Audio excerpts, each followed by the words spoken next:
Chapter 463. Boom! With a loud noise, an invisible wave of air exploded around the Duke of St. Prospero and Lucien. All the windows in the building shattered at the same time, and the scattered glass shards were like a dense rain of bullets, hitting the soldiers of the eastern region who were trying to surround them. The Duke of St. Prospero stood in the air, and a huge phantom of a white horse appeared behind him. On the back of the white horse, a pair of giant wings more than 10 meters long suddenly spread out, almost occupying the entire space of the hall. Whoosh! Amidst the deafening roar, the pair of giant wings blocked out the light and pressed down on Lucien from all directions. The domineering aura brought about by the wings caused all the objects in the hall to tumble around. As the giant wings flapped, the air was crazily squeezed out like a pump, and the whole hall trembled violently.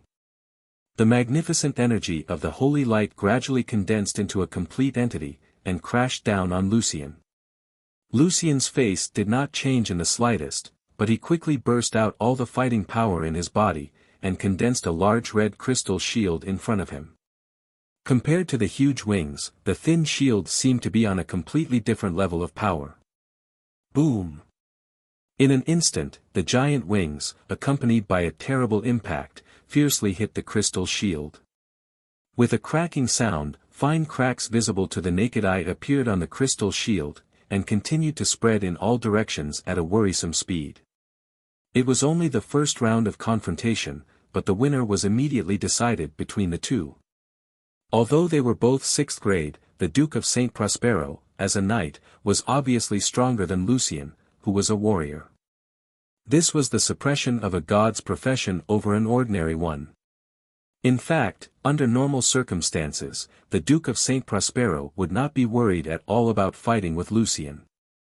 He had absolute confidence that he could defeat a 6th grade warrior, but now, he was not so confident. Because there was a dagger in his chest.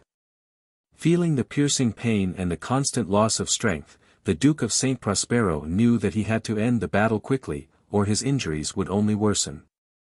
The Duke of St. Prospero stared at Lucien, who was still struggling in front of him. Suddenly, he opened his mouth and let out a silent roar. In an instant, countless white and gold threads shot out from the Pegasus phantom behind him into the sky. Chi! Chi!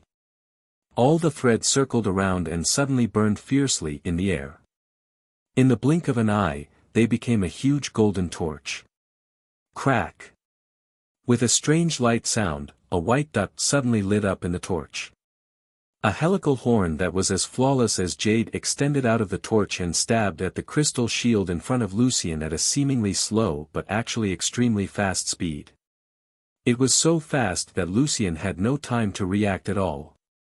He could only watch the jade spiral horn touch the shield as if it was nothing at all. Everything seemed to have stopped in an instant. Perhaps in a second, or perhaps a century, time would begin to flow again. Crack! The crystal shield began to slowly turn into ashes. Dust rose into the air. However, the jade-like spiral horn did not disappear. It was still stabbing at Lucien in a slow but firm way. Although the horn had not touched Lucien's body, the armor on his body seemed to be unable to withstand such a terrifying force. Like a candle in magma, it quickly softened, caved in, and even turned into molten iron dripping to the ground. Chi! The helical horn finally touched Lucien and went through him effortlessly. In front of such a strange force, it seemed that any defense was useless. Lucien's chest was easily pierced through like a thin piece of paper. Through the big hole, one could even see the broken heart clearly. The Duke of St. Prospero looked at his masterpiece and finally smiled with satisfaction. But then, his face turned pale, and his magnificent aura gradually withered. The Pegasus phantom behind him was like snow under the sun, melting in the air bit by bit. Obviously, the terrifying attack just now was a great burden for the Duke of St. Prospero. Cough! The Duke of St. Prospero coughed out a mouthful of blood, but he wiped it off casually. Ignoring Lucien in front of him, he turned around and looked at Vincent, who was hiding in the corner. "You're still alive?" Marquis Vincent gasped in pain.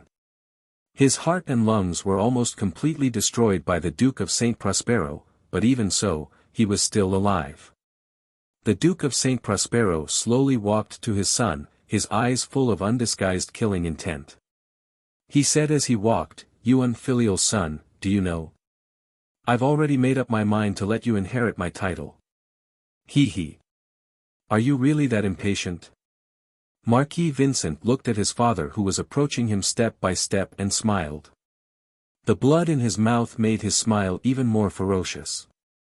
Father. Cough. Your mind is so fickle. How can I wait patiently? Who knows? Who knows? One day. You'll change your mind. The Duke of Saint Prospero's face was as cold as water. He said coldly, "If that's the case, then don't ever wait. Go and repent to the Lord." As he said that, he raised his fist and punched Marquis Vincent's head. However, at this time, the Duke of Saint Prospero suddenly felt a strong wave of combat power coming from behind him. He quickly turned around and saw Lucien, who was supposed to be dead, rushing towards him again. The long spear in Lucien's hand was like a dragon coming out of the water. It left a silver shadow in the air and pierced towards the Duke of Saint Prospero. Caught off guard, the Duke of Saint Prospero could only slightly avoid his vital parts, and the spear pierced through his right chest. Ah! The Duke of Saint Prospero screamed in pain, but he still reached his hand forward and grabbed Lucien's throat tightly. Crack! Along with the sound of bone cracking, Duke Saint Pros crushed Lucien's throat bone. However, Lucien did not seem to feel anything. He did not even try to defend himself. Instead, he reached out his hand and grabbed the dagger that was stabbed into the Duke of Saint Prospero's chest by Marquis Vincent. Then, he twisted it hard. The Duke of Saint Prospero let out a desperate roar. His hands tightened again, and he tried his best to strangle Lucien to death. Unfortunately, the strength in his body was quickly draining away like the ebbing tide. His vision was getting blurrier and blurrier, and his consciousness was getting weaker and weaker. Before the darkness completely swallowed him up, the Duke of Saint Prospero murmured desperately and confusedly. "You. Why? Why? Don't you die?" Chapter 464. Duke. Muffet, who had finally rushed into the hall, saw the scene in front of him and let out a desperate and mournful cry. But then, he took a deep breath and got into a fighting posture. Even though he knew that he was no match for Lucien, he was ready to do his best to fulfill his promise. However, Lucien did not pay any attention to Muffet at all. He picked up the body of the Duke of Saint Prospero and rushed out. Muffet was stunned. For a moment, he did not know whether he should be happy or angry. Just when he was about to chase after Lucien, he suddenly heard a slight groaning sound. Marquis. Muffet rushed over and looked at Marquis Vincent, who was lying on the ground in surprise and worry. "You're still alive." Marquis Vincent's mouth was full of blood. He struggled and said weakly, Don't let the Hall family escape." Muffet thought that Marquis Vincent was awakened by the aftermath of the battle and did not know that the Duke of Saint Prospero had been assassinated, so he was still paying attention to the Hall family. "Don't worry. The Hall family can't escape. Please hold on. I'll find a priest to treat you." Muffet did not dare to provoke Marquis Vincent with the news of the Duke of Saint Prospero's death. After a few words of comfort, he immediately went out to find a priest. At this time, the manner of the Hall family had quieted down.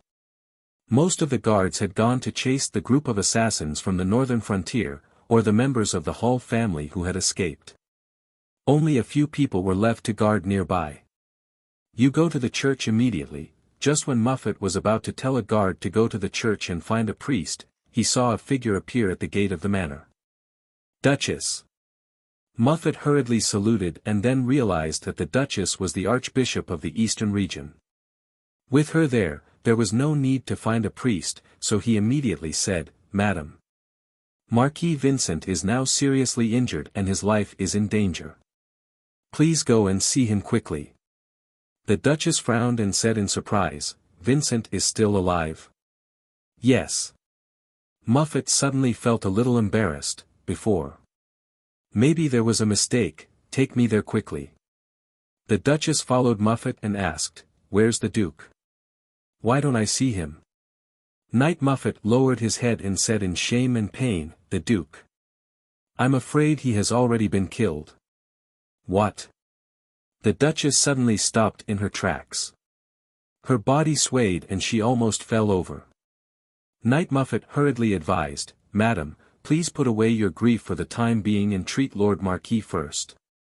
As for your Grace, I've already sent men to track down the assassins from the northern frontier. I'll let you know when I have the exact information." "Okay." The Duchess nodded her head shakily. She was still in a daze, but she forced herself to walk into the hall and to Marquis Vincent. "Madam, you can rest assured and treat Lord Marquis injuries. If you need anything, please feel free to ask. I will be waiting outside." "All right." After Knight Muffet left, the Duchess checked on Marquis Vincent's injuries and checked his breathing. Then, she revealed a look of surprise. Obviously, she found it hard to believe that her son was still alive after being injured like this. But in the face of her son's serious injuries, the Duchess just looked at him without any intention of treating him. Time passed little by little. The Duchess seemed to be thinking about something and didn't care that her own son was slowly sliding into the abyss of death beside her. After some time, footsteps sounded again, and the Duchess came out of her thoughts. "Vincent." The Marquise ran in with a panicked expression. When she saw the terrible injuries on her husband's body, her originally pale face instantly became even paler. "Madam Kate." "Vincent, how is he?" The Marquis even forgot to salute and asked in a daze. The Duchess didn't mind her daughter-in-law's lack of manners and said with a worried look, "I've already treated him, but his injuries are too serious. Whether he can wake up or not depends on his will and whether my lord is willing to take pity on him." The Marquis knelt on the ground and cried and begged, "Please save him." The Duchess helped Molly up and said, "He is my son. How can I not try my best to save him? You can find someone to carry him back first. Be careful not to touch his wounds and don't find anyone to look at him. I will personally treat him later." The Marquis wiped her tears and nodded repeatedly, "Okay. Okay." After saying a few more things to pay attention to, the Duchess went out. But she didn't notice that after she turned around, Marquis Vincent suddenly opened his eyes and stared at his mother coldly. On the tower of the North City, Knight Roger stared in the direction of the East City. No one knew what he was thinking. One by one, messengers came and went, bringing the latest situation of the battlefield here. The situation in the East City was still worrying, but the vanguard of the Blood Cavalry was not far from the Hall family's manor. It was estimated that it wouldn't be long before good news came from there. However, the situation outside the city was not optimistic. According to the latest news sent back by the sentries, the army of the eastern region outside the city had surrounded White Dew City and was constantly shrinking the encirclement. In fact, Knight Roger was not afraid of the enemy's siege tactics.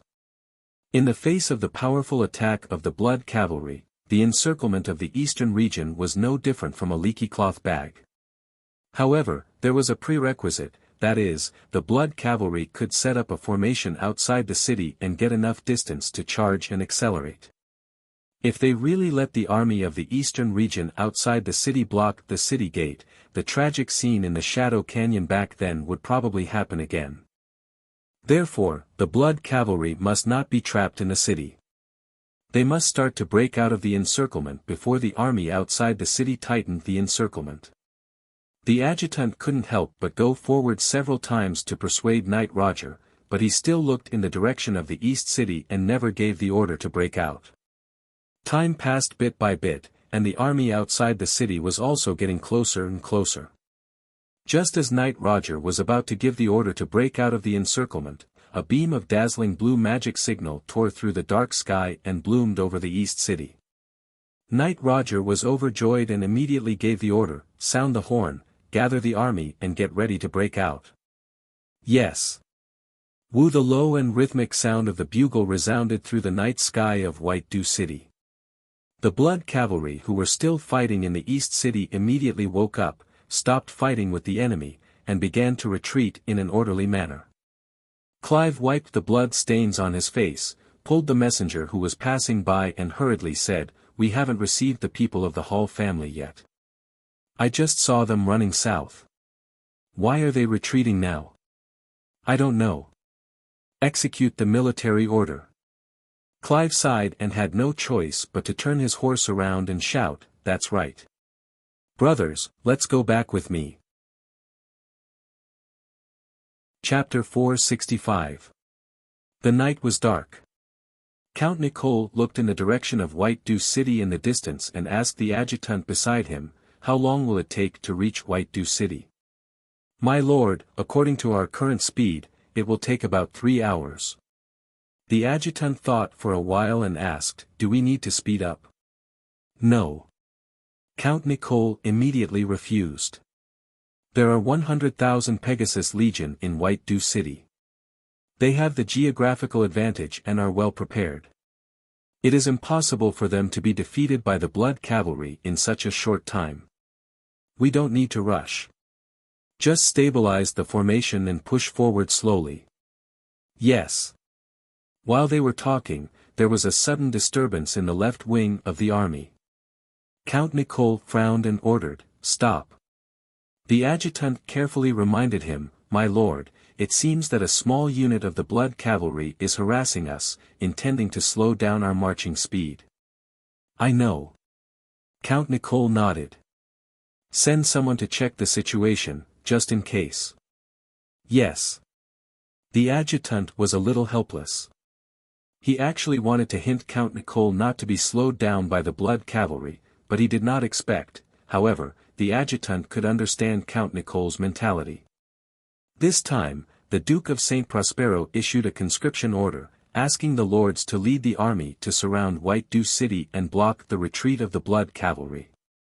Although the lords did as they were told, they all had their own thoughts. For example, Count Nicole actually knew that the Blood Cavalry kept sending small units to harass them in order to slow down the speed of the allied forces of the lords. But Count Nicole deliberately pretended to be stupid and dawdled outside the city. The reason was very simple. He did not want his army to face the terrible Blood Cavalry. The news that the Fire Velvet Army was completely wiped out by the 3,000 Blood Cavalry had spread to the south of the Alsace Mountains. When Count Nicole first received the news, he was absolutely unwilling to believe it. But as the news was confirmed, Count Nicole had the idea that the Blood Cavalry was invincible. The other lords who accepted the conscription order of the Duke of St. Prospero were the same. The fiasco of the Fire Velvet Army completely destroyed their confidence. If 3,000 bloody cavalry were so terrifying, then what about the main force of the bloody cavalry in the White Dew City? Therefore, the lords of the Eastern region hoped that the Sky Horse Legion and even the people of the Eastern region in the White Dew City would consume the strength of the Blood Cavalry. When the Blood Cavalry lost its spirit, they would lead their own troops to surround them and see if they could get some military exploits. As for whether this would cause heavy damage to Sky Horse Legion, plunge the people of White Dew City into misery and suffering, or even allow Blood Cavalry to find a chance to escape, Count Nicole and the other lords of the Eastern region didn't care. What they cared more about was their own family's army. That was their foundation. The Duke of St. Prospero had already expected this, so he made a promise to the lords who came to support him. For example, the Duke of St. Prospero had promised him that if he could wipe out the main force of the bloody cavalry in this battle, the Nicole family would be promoted one level higher.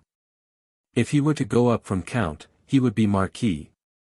Generally speaking, the four dukes rarely conferred the title of Marquis, except for the title of their first successor. After all, the territory required to confer a Marquis was too large. The dukes were reluctant to let their vassals control such a huge force. That was to say, Garcia, who came from the house of Saint Hilda and had made countless military exploits, could be conferred the title of Marquis. Count Nickel never thought that one day he would be able to stand shoulder to shoulder with Marquis Garcia. But even such a temptation could not offset his fear of the bloody cavalry. In fact, if the Duke of Saint Prospero could appoint a person with enough trust and prestige to be the supervisor, these lords would not dawdle like this. But the problem was that the Duke of Saint Prospero could not send anyone else. He certainly could not leave the White Dew City.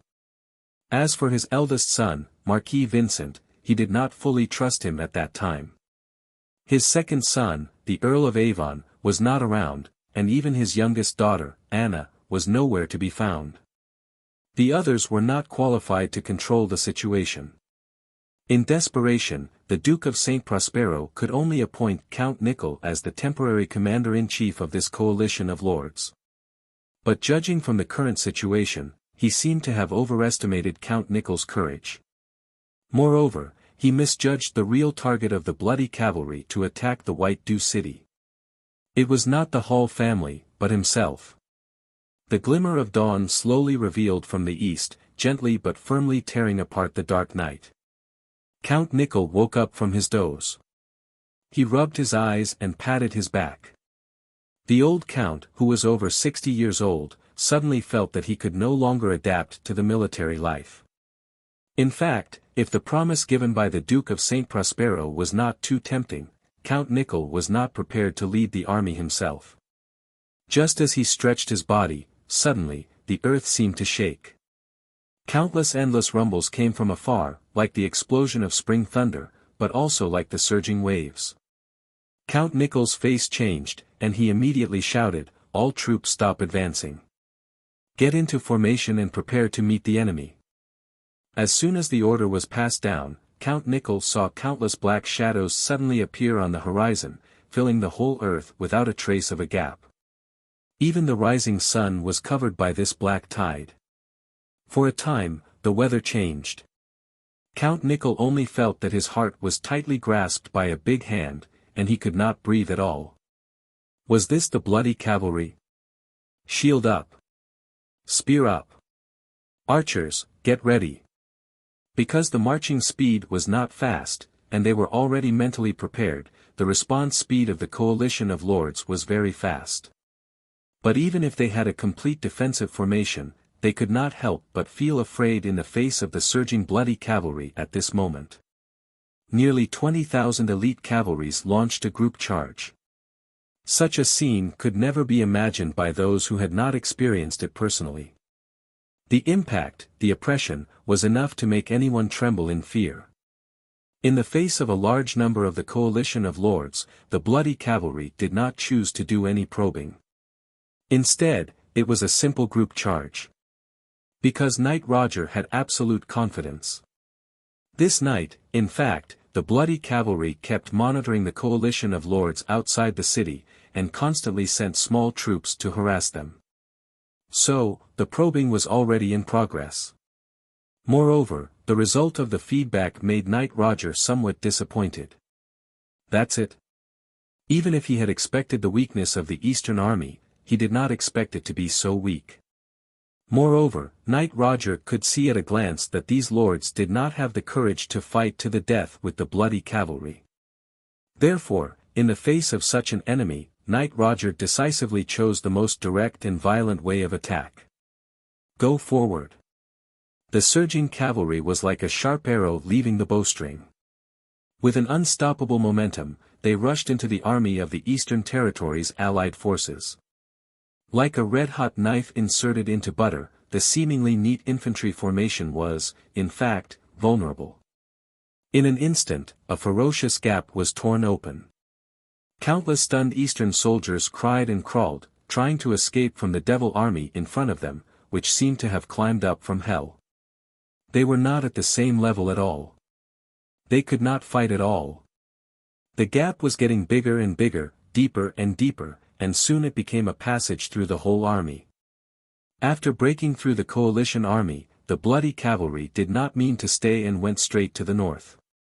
All that was left was a mess of the Eastern Allied forces and a group of Eastern lords who were completely scared out of their wits. Chapter 466. The first rays of the morning sun slowly penetrated the clouds and reflected the golden light on the land. Unknown weeds stretched their bodies under the morning sun, greedily absorbing the blood on the battlefield that had not yet solidified. A group of vultures hovered in the air. They were never absent death revelers. They flew down from time to grab a piece of rotten meat, but were immediately driven away by the soldiers of the eastern region who were cleaning the battlefield. Count Nichols sat on his warhorse in a daze. The strong smell of blood that wafted over from time to time made him feel nauseous. The piles of corpses on the battlefield almost made the old count faint. Count Nicole was not injured in this battle, except that he was frightened and ran around, causing his helmet to fall off. However, even though he was completely unharmed, the old count seemed to have lost his backbone. His stooped back and grizzled hair made him look as if he had aged 10 years in an instant. This encounter came suddenly, and it ended very quickly as well. The bloody cavalry gave a fatal blow to the Eastern Region Lord's coalition army and then left. In fact, the coalition army had been completely stunned at that time. If the bloody cavalry had turned around and charged back and forth a few more times, this huge and bloated coalition army would have immediately fallen apart. If the bloody cavalry had taken advantage of the victory to attack again, few people here would have been able to escape.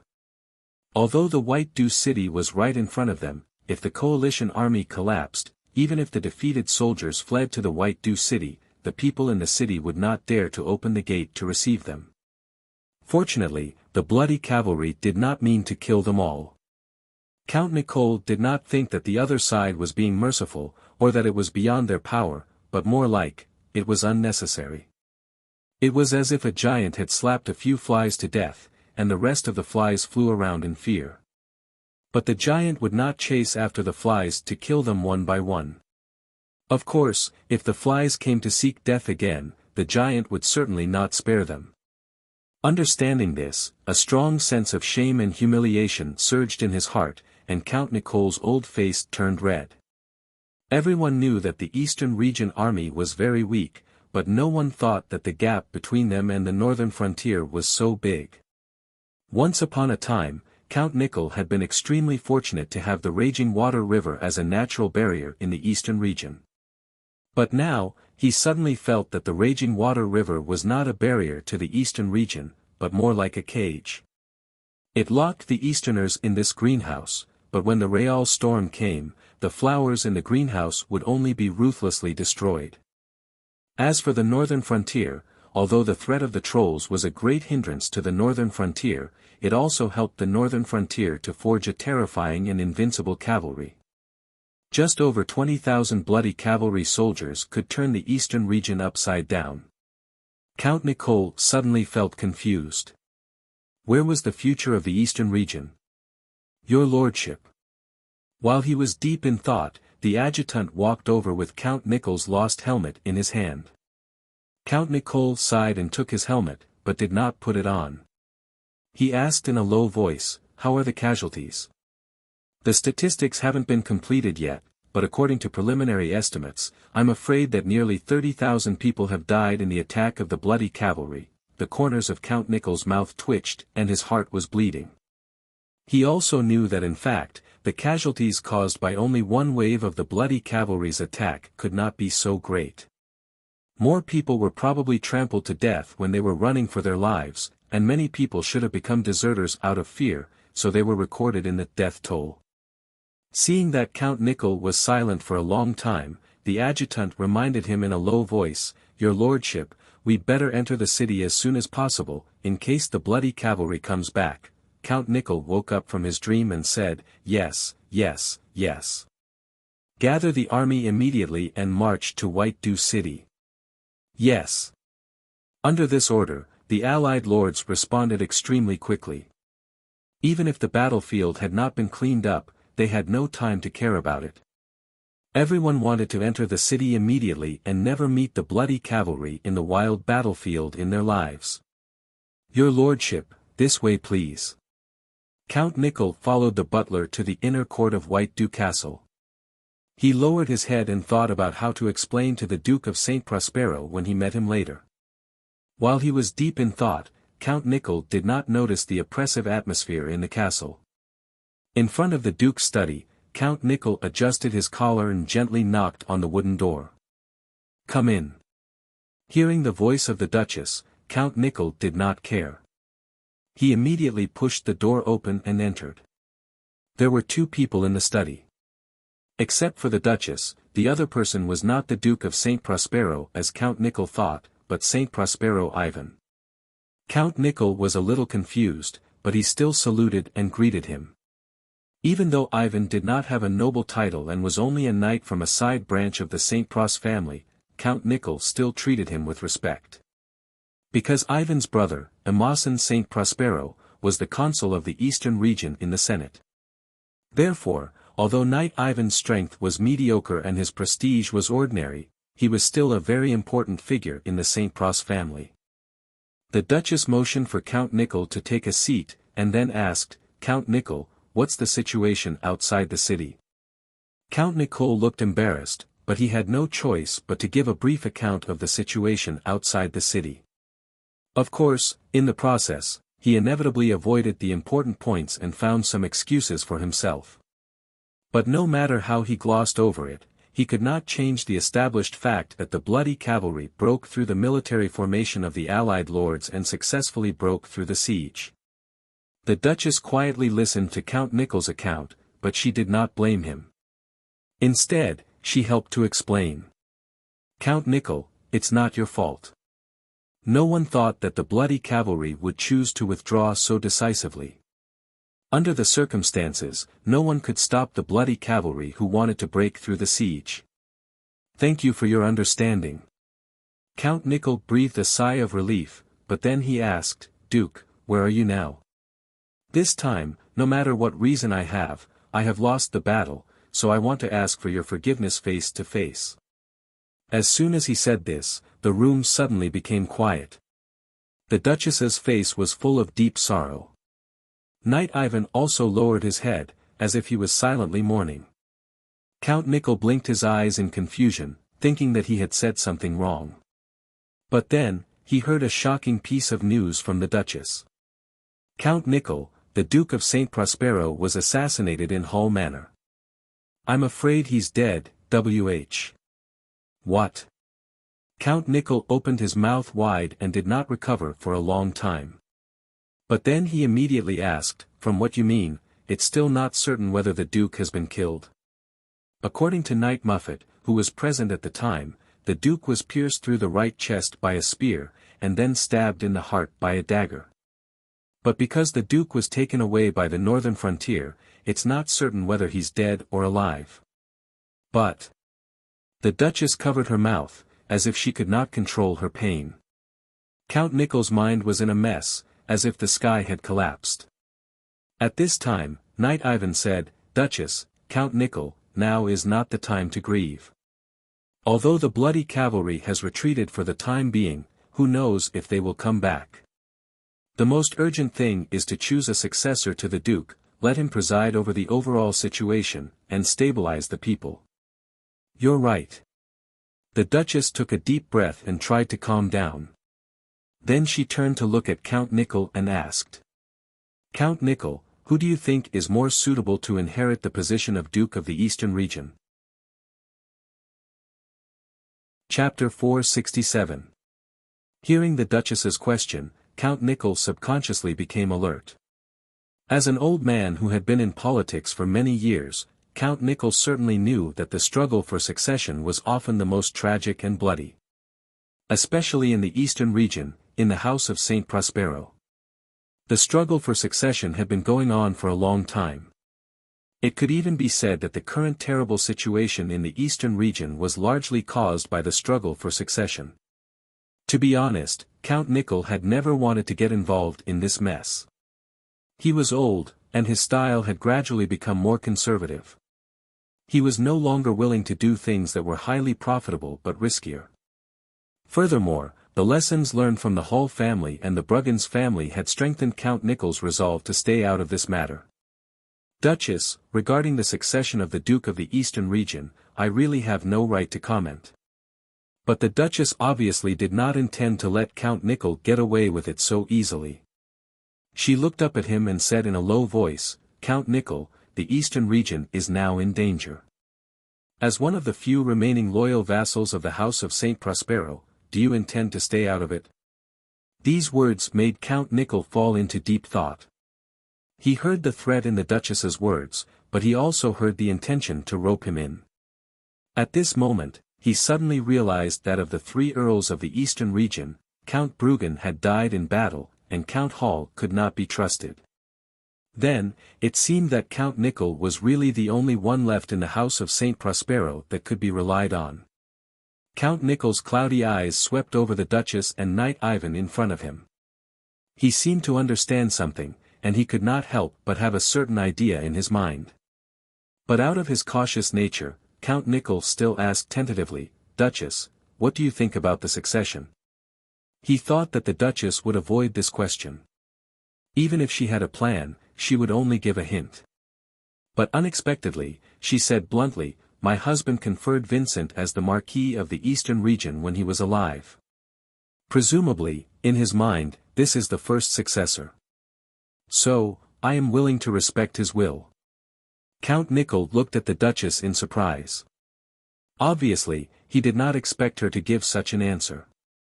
Of course, Count Nickel knew about the succession of the Eastern region, and he also knew that it was the Duchess who had first suggested that the Duke of St. Prospero make his second son, Evan, the first successor.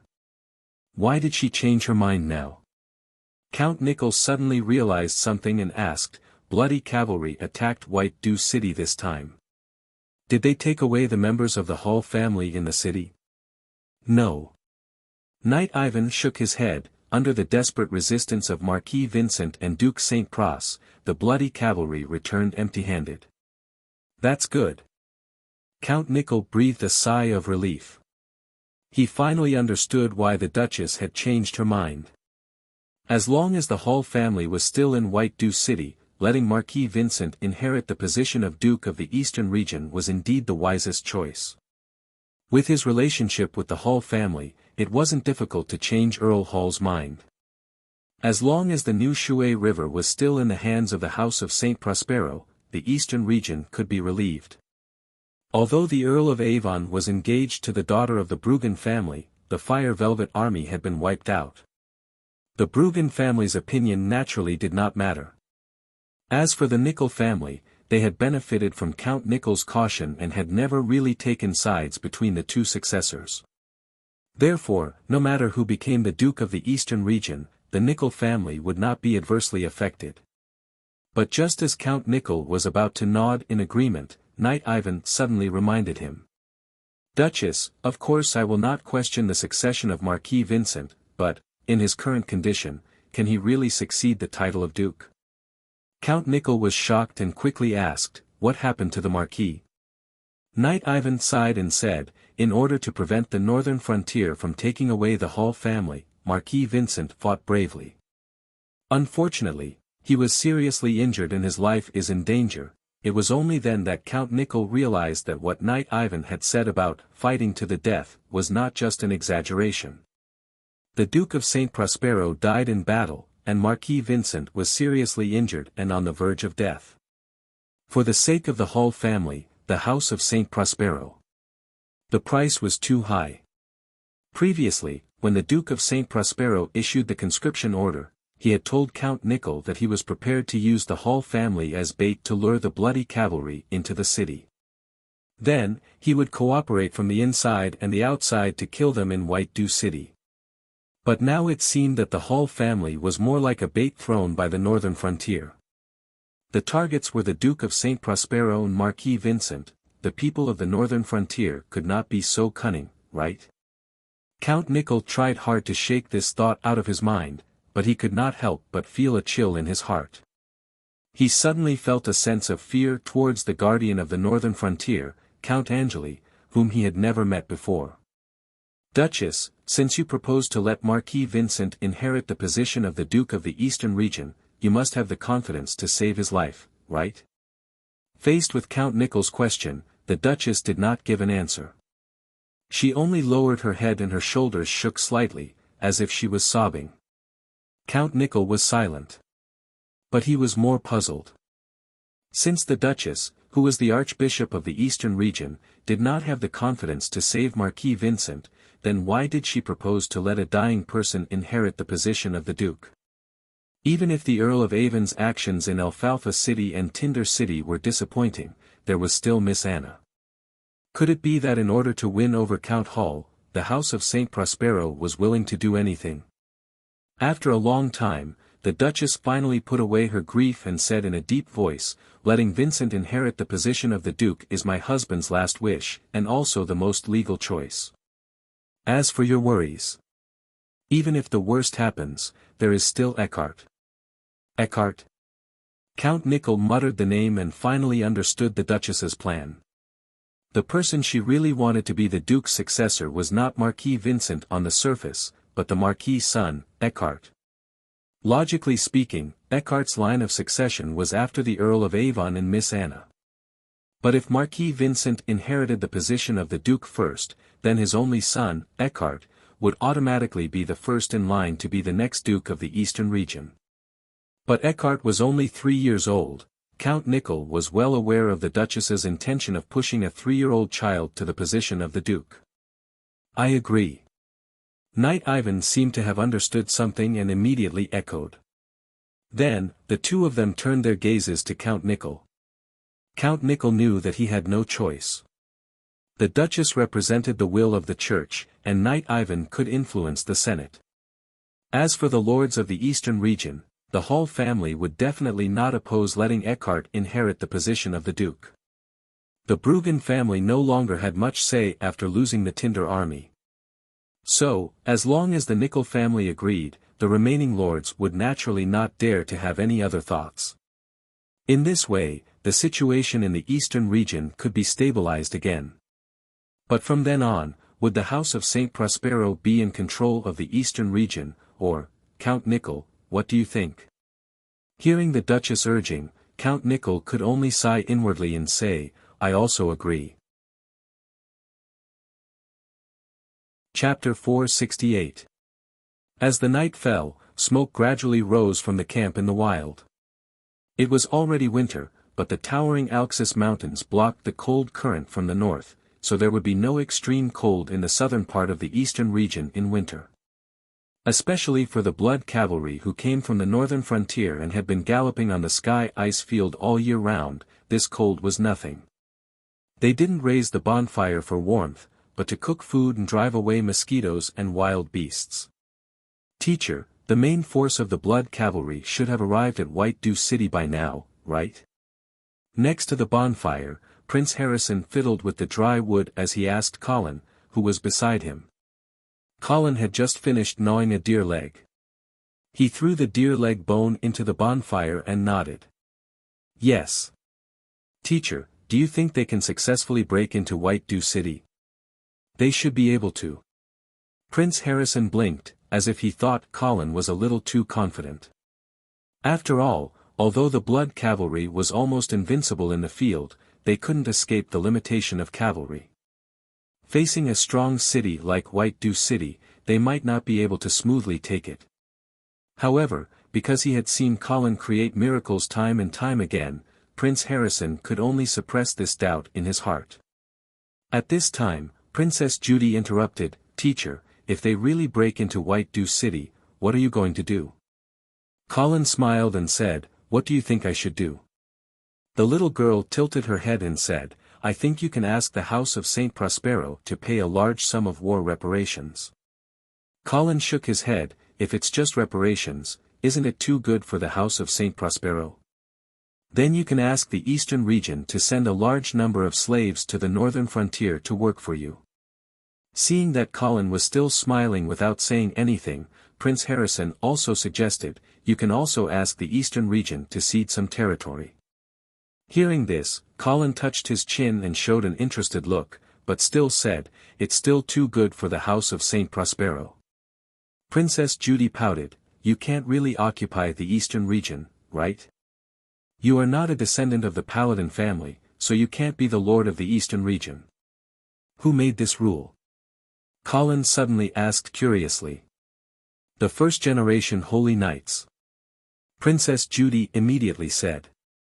Prince Harrison nodded and added, "When the Empire of Light was established, the first generation of Holy Knights had signed a Holy Covenant.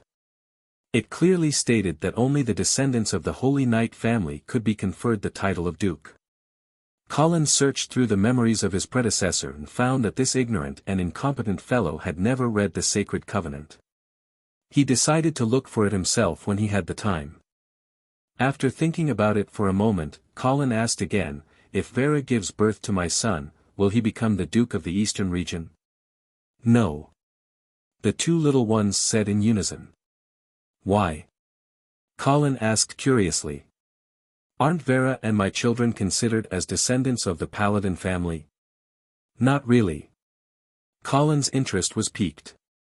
However, before he could ask, Prince Harrison explained, "That's not the case. Teacher, the descendants of the Paladin family are different from the descendants of ordinary nobles. The father must be a member of the Paladin family to be considered as a descendant of the Paladin family. For example, your sister Caitlin, if she gives birth to a child for Earl Oman, the child will of course be considered as a descendant of the Oman family, but at the same time, he can also be considered as a descendant of the Angeli family. If the Angeli family has no descendants, he can also inherit the title of the Angeli family. However, the Paladin family is different. Unless the child's father is from the Paladin family, otherwise, he will not be considered as a descendant of the Paladin family." Colin's eyebrows furrowed as he realized something. "So, Vera and my child can only have Angeli as their surname?" "Yes." Prince Harrison nodded and added, "However, you can choose a child from the descendants of the House of Saint Hilda to be your adopted son and let him inherit cousin Vera's title." "Is this also the content of the Holy Alliance?" Colin asked. "No. This is a tacit unspoken rule of the Paladin family. When you and cousin Vera have children, the House of Saint Hilda will naturally remind you." Colin rubbed his chin and fell into deep thought again. He suddenly felt that this tacit unspoken rule of the Paladin family might be the real secret of the Paladin family. According to this rule, the inheritance of the Paladin family was actually a paternal inheritance. It had nothing to do with the mother. Therefore, for so many years, the number of Paladin family in the Empire of Light had only decreased and never increased. Those ordinary nobles who wanted to improve their family's bloodline by marrying the daughters of the Paladin family, such as the golden-tailed butterfly Morrison family in the northern frontier, were probably just drawing water with a bamboo basket. This also explained why Emperor Reinhardt, who had a bunch of illegitimate children, had to keep his pregnant lovers in captivity until they gave birth to children. It seemed that this was to prevent the bloodline of the San Lorenzo family from being leaked out through these illegitimate children. However, if the Paladin family was really a paternal inheritance, then one thing did not make sense: the existence of female paladins. From the perspective of genetics, the genetic difference between men and women only existed on the sex chromosome. Women were XX and men were XY. According to the previous inference, the genes of the Paladin family must be on the Y chromosome, which was unique to men. In this way, the female descendants of the Paladin family who lacked the Y chromosome would not be able to inherit the Paladin family's bloodline, but they should also not be able to step into the holy domain. However, the fact was that although female paladins were extremely rare, they still existed. For example, one of the only two paladins in the Empire of Light, the Lord of the Western region, the Duke of St. Geryon, was a female paladin. After struggling for a long time, Colin suddenly laughed to himself. This was an unscientific supernatural world, and he was still trying to explain everything with science. It was a bit ridiculous. However, Colin did not think that the genetics he had mastered in his previous life was worthless. After all, the humans in this world were not much different from the humans in his previous life. Even if there was a problem with the inference just now, it should only be a deviation in a small aspect. As long as he could find the source of this deviation, he might be able to crack the secret of the Paladin family's bloodline inheritance. Just as Colin was letting his imagination run wild, a servant came over and reported. "My lord, a messenger claiming to be from Skylark City requests an audience." Skylark City? Colin recalled the map of the eastern region that he had studied before. "Is that the territory of the Fines?" "Yes, my lord." The sentry nodded. "Do you want to see this messenger? Bring him here." After a while, a middle-aged knight in armor came over. "Honorable guardian of the northern frontier, Count Angeli, my name is Robert Fines. On behalf of the Fines, I sincerely invite you to Skylark City as a guest." Colin looked at the knight in front of him with a playful expression and said, "Knight Robert, you should know that the Fines Viscounts are currently being imprisoned in Silvermoon City by Queen Aisha, right?" "Yes. Therefore, the Fines invited you to Skylark City this time to discuss the conditions of ransoming the Fines Viscounts with you." Colin thought for a while and said, "How about this, I will wait 3 kilometers outside of Skylark City. Go back and ask your family's manager to come out and meet me. My lord, the Fines would like to host you and treat you well. At the same time, we would like to clear up some misunderstandings between us. Don't say any more, I will not enter the city." "My lord, are you worried that—" "Yes, I am worried that you will assassinate me," Colin said with a straight face. Knight Robert was speechless. Chapter 469. Knight Robert was embarrassed. He was used to the way nobles communicated with each other politely even if they wanted to strangle each other to death. Therefore, he did not know how to respond to Colin's straightforwardness. Colin obviously did not care about the feelings of a knight from the east. He immediately waved his hand and said, "Well, you can bring my request back to Skylark City. If the Fines feel that it is not suitable, then there is no need to see them." "All right, Count Angeli. I'll pass on your message." Knight Robert bowed and left the room. After he left, Colin called the messenger and said, "Tomorrow, stop outside Skylark City." "Yes. Master, are we really not going to Skylark City?" Princess Judy suddenly asked. "Why? You want to go to Skylark City?" "Yes." Princess Judy opened her eyes wide and nodded, "I heard from my mother that it is a city full of singing skylarks. It is so fun."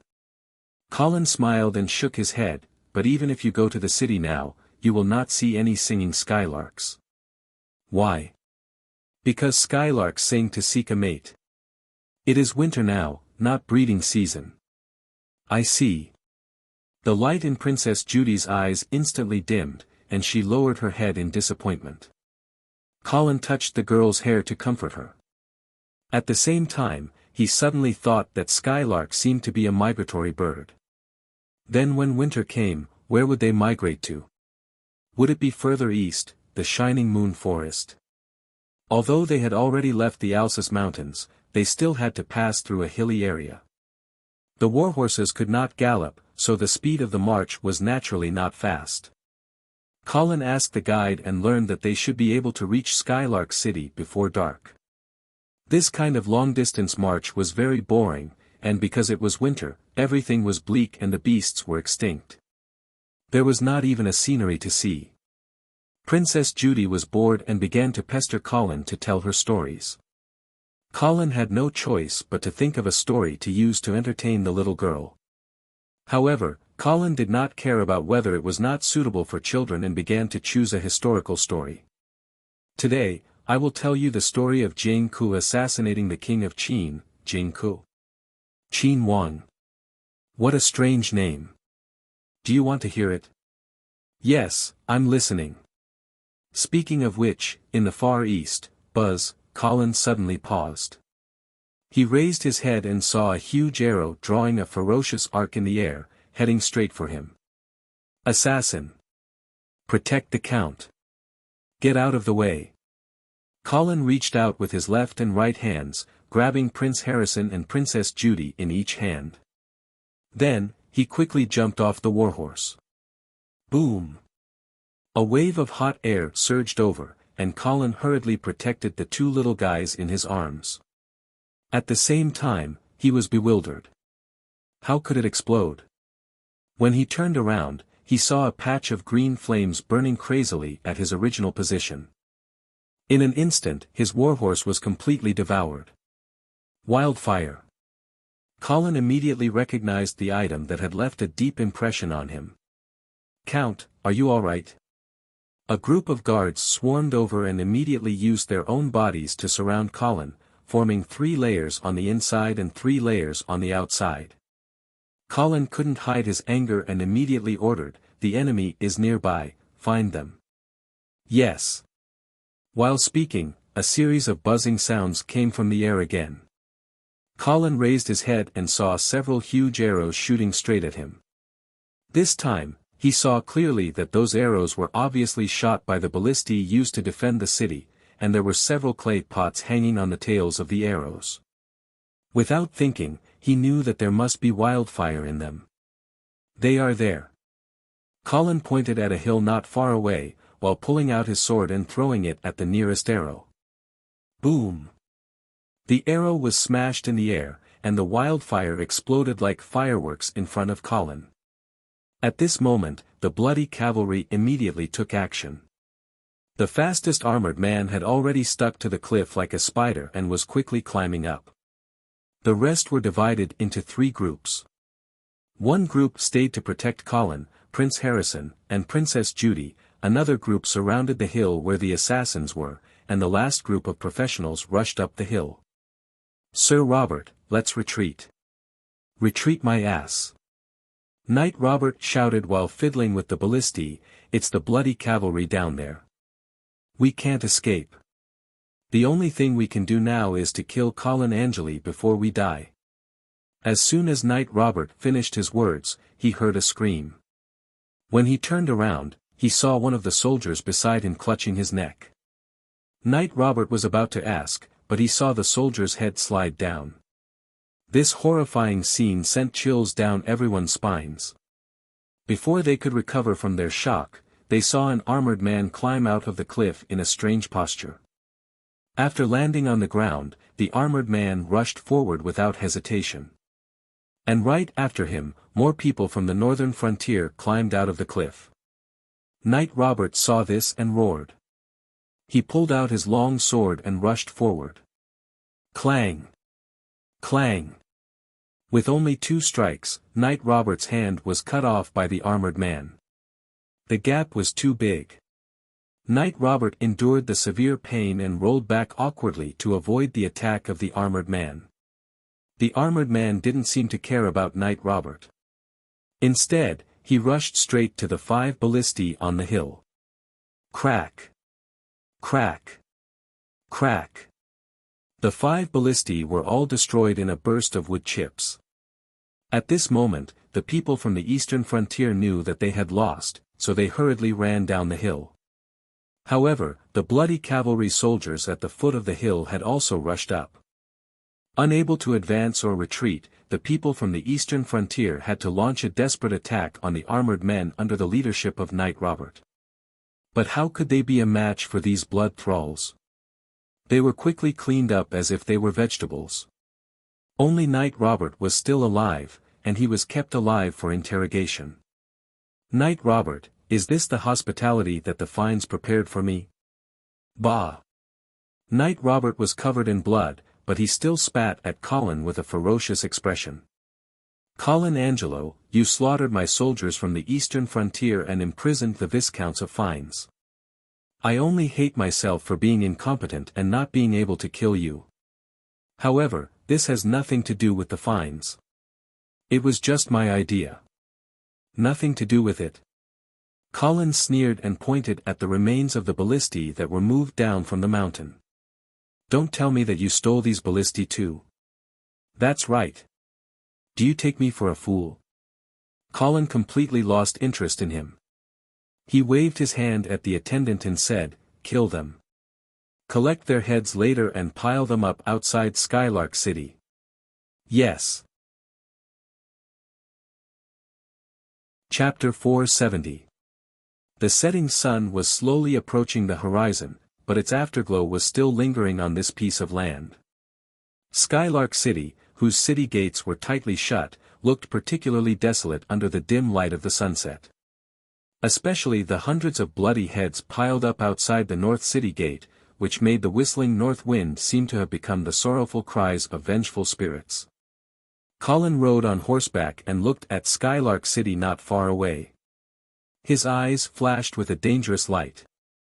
The hospitality of the Fiennes family not long ago made him feel lingering fear and anger. However, he still had his rationality and would not order an attack on the city in a fit of anger. It was not a wise choice for cavalry to attack the city. What's more, he only had 3,000 cavalry in his hands.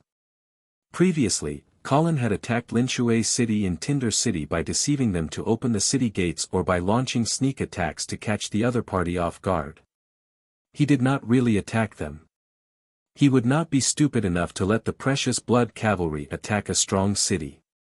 Although he would not attack the city, Colin had already remembered this debt in his heart.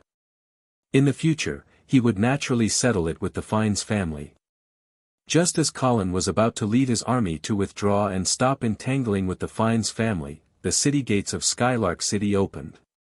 Colin immediately narrowed his eyes and stared carefully in the direction of the city gates. He was surprised and doubtful. The Fiennes family was not stupid enough to want to go out of the city to fight, right? If that was the case, then Colin was willing to let these stupid and ignorant people of the eastern region understand what a real invincible army was. The soldiers of the bloody cavalry around Colin also took action.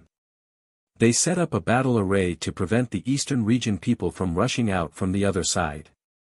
Of course, they were not too nervous. After all, as cavalry who came and went like the wind, if they really wanted to leave, the people of the eastern region would not be able to stop them. Under their gazes, a man and a horse slowly walked out of the open city gates. It did not seem like they were preparing to fight. When the person slowly approached, Colin was surprised to find that it was a woman on the horse. If she was 10 or 20 years younger, she would definitely be a woman of unparalleled beauty. But now, the ruthless years had left traces of vicissitudes on her face. Moreover, she didn't seem to care about her appearance. She didn't put on any makeup, and her wheat-colored skin showed that she wasn't a noble lady who lived in a boudoir. Judging from her steady riding posture, her awe-inspiring gaze, and the imposing aura emanating from her every movement, one could tell that she was a female knight who had been on the battlefield. But at this moment, she was not wearing any armor, nor was she holding any weapon in her hand. She was only holding a bloody, the head. As if she had just been beheaded, blood was still dripping from her head, forming a bloody trail behind the woman. "Let her come." Colin ordered the guards who tried to stop them. The guards had no choice but to make way for him. The woman approached slowly and did not show any fear in the face of the bloody cavalry soldiers who were staring at her covetously. Colin looked at the valiant female knight and said with a smile, "What?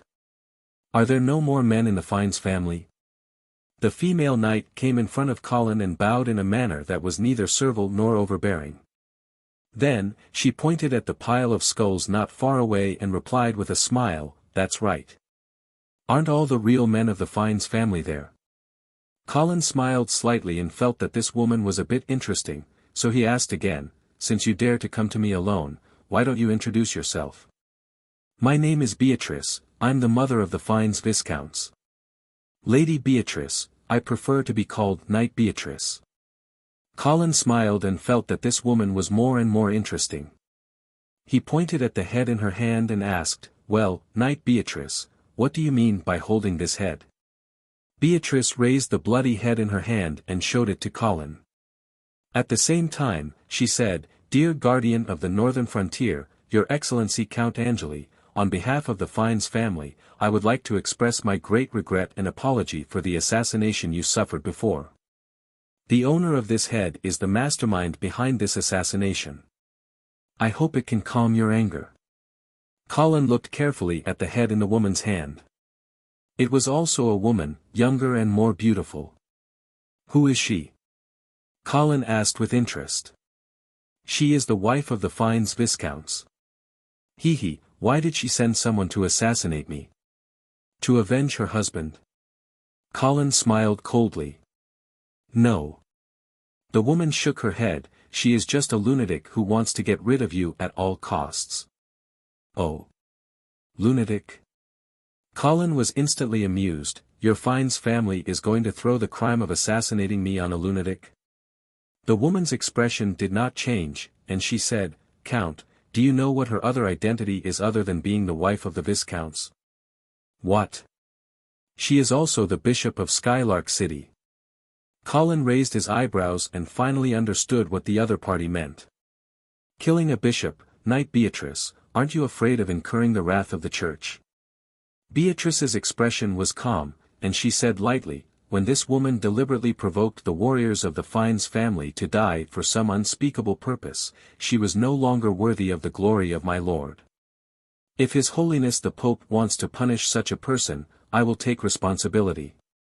The admiration in Colin's eyes grew stronger. To be honest, ever since crossing the raging water river and entering the eastern region, Colin was actually quite disappointed. He felt that in the vast eastern region, there were not many heroes who could make him look at them in a different light. This kind of hero did not need to be strong, but a kind of aura, a kind of belief, and a kind of perseverance. The Duke of St. Prospero was strong enough, but this kind of person who was hesitant and overcautious when choosing an heir could not gain Colin's respect. As for Marquis Vincent, Earl of Avon, Earl Brugan, Earl Hall, and so on, in Colin's view, they were all useless and could not withstand a single blow. However, when he saw Knight Beatrice outside Skylark City, who dared to open the city gate alone, holding the head of her daughter-in-law in her hand, and walked into the blood cavalry formation as if no one was around, he suddenly felt the long-lost heroic spirit. Even if the strength of this woman was estimated to be around the 3rd or 4th grade. So, Knight Beatrice, you came to see me this time to give me this head? Of course not. Beatrice shook her head and threw the head in her hand to the guard beside Colin, then smiled and invited, distinguished guest from the northern frontier, do you dare to come to Skylark City and feel the true sincerity and enthusiasm of the Fiennes family? The blood on the woman's hand had not dried up, and the smile on her face had a hint of provocation, but this obviously could not scare Colin. Okay. Colin gently squeezed the horse's belly and slowly stepped forward. At the same time, he ordered the soldiers around him, wait for me outside the city. My lord. The blood cavalry soldiers' faces changed, and they all wanted to dissuade him, but Colin immediately raised his hand, indicating that he had made up his mind. Beatrice's face showed a look of appreciation, but she still suggested, my lord, don't you need to bring a few guards? Colin laughed and said, if you dare to go out of the city alone, I naturally dare to enter the city alone. Beatrice also laughed and immediately stopped talking. She waved her whip and rushed to Skylark City. Colin also urged his horse and followed closely. Chapter 471. There were no skylarks in Skylark City in winter. However, Colin saw a lot of nests in the eaves and corners of the houses along the way. He could imagine that when the flowers bloomed in spring, the sky of the city would be quite lively. Knight Beatrice, do you know where these skylarks migrate to in winter? Beatrice froze for a moment, apparently not expecting Colin to ask such a question. At this time, they were walking on the streets of Skylark City, and both sides were crowded with angry people from the eastern region. Nowadays, Colin's reputation in the eastern region was not good, and he was almost synonymous with the devil. If it were not for the guards of the Fiennes family on both sides of the road, it was estimated that many people from the eastern region would have rushed up to tear Colin to pieces. But under such circumstances, Colin was still concerned about the migration of skylarks, which made Beatrice very surprised. Skylarks migrate east in winter. Will they migrate into the radiant moon forest? I don't know about this. Beatrice shook her head and said, if you are interested in this, you can ask the easternmost Yevel in the eastern region. Colin nodded, thinking that one day he would go to the arcane city to have a look. The reason why he was concerned about the migration of skylarks was that he thought of a problem. If skylarks could migrate into the radiant moon forest, didn't that mean that the taboo of the radiant moon forest only existed on the ground? Of course, this made no difference to humans. After all, even paladins could only fly for a short time and could not fly for long distances. However, Colin could fly. While he was thinking, Colin had been led into the castle of the Fiennes family by Beatrice and came to the living room. Beatrice waved away the maids who wanted to come forward to serve him, poured a glass of red wine, and then personally delivered it to Colin. The wine swirled in the glass, and it was as red as blood.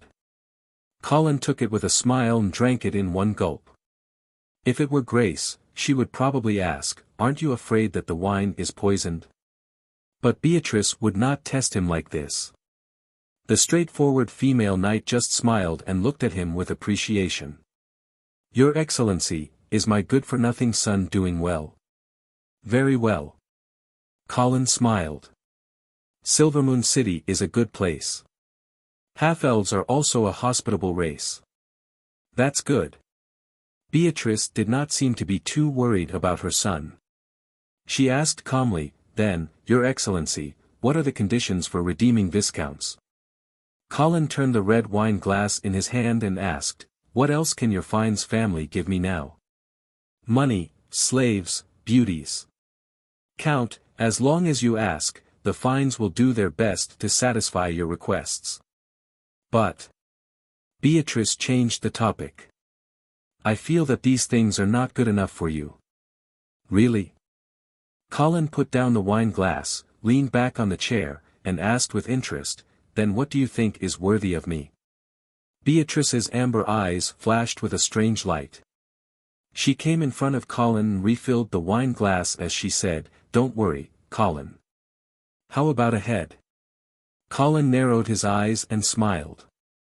That depends on whose head it is. Beatrice put the wine glass in front of Colin and smiled. Archbishop Kate, what do you think? Duchess? Colin was shocked. Of course, he knew that the Archbishop Kate mentioned by Beatrice was the wife of the Duke of St. Prospero. However, this valiant female knight had just killed the Archbishop of Skylark City, and now she was proposing to kill the Archbishop of the Eastern region.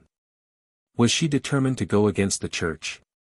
Colin suddenly thought of something. He immediately crossed his hands and made a lotus-like gesture.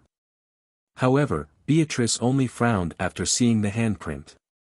She asked in confusion, Count, is this wine not to your liking? Colin smiled awkwardly. He reached out and took the wine glass from Beatrice and put it to his mouth. He took the opportunity to drink to cover up his embarrassment. Originally, he thought that Beatrice was another chess piece that Queen Medela had placed in the eastern region, but now it seemed that he had thought too much. Knight Beatrice, do you have a grudge against the church? There is no personal grudge, but there is public indignation. Colin took a sip of wine and signaled Beatrice to continue her explanation with his eyes. Beatrice did not continue, but asked, Your Excellency, what do you think is the biggest hidden danger of the Empire of Light? The orcs? No. Beatrice shook her head slowly. The orcs seem to be aggressive, but they are not terrible. Since the Empire of Light has repelled the orcs twice, they can naturally do it a third time. Furthermore, I believe that external threats are necessary. As someone from the Northern Territory, you should be able to understand this logic after fighting the trolls for so many years. Colin nodded. He had already guessed what Beatrice was about to say, but he did not speak. He just listened quietly. I think that the degenerate and decadent church is the biggest cancer and hidden danger in the Empire. Colin looked at the calm Beatrice and reminded her with a smile, Knight Beatrice, do you know what will happen to you if this statement is spread? Burned at the stake. Beatrice shrugged and said nonchalantly.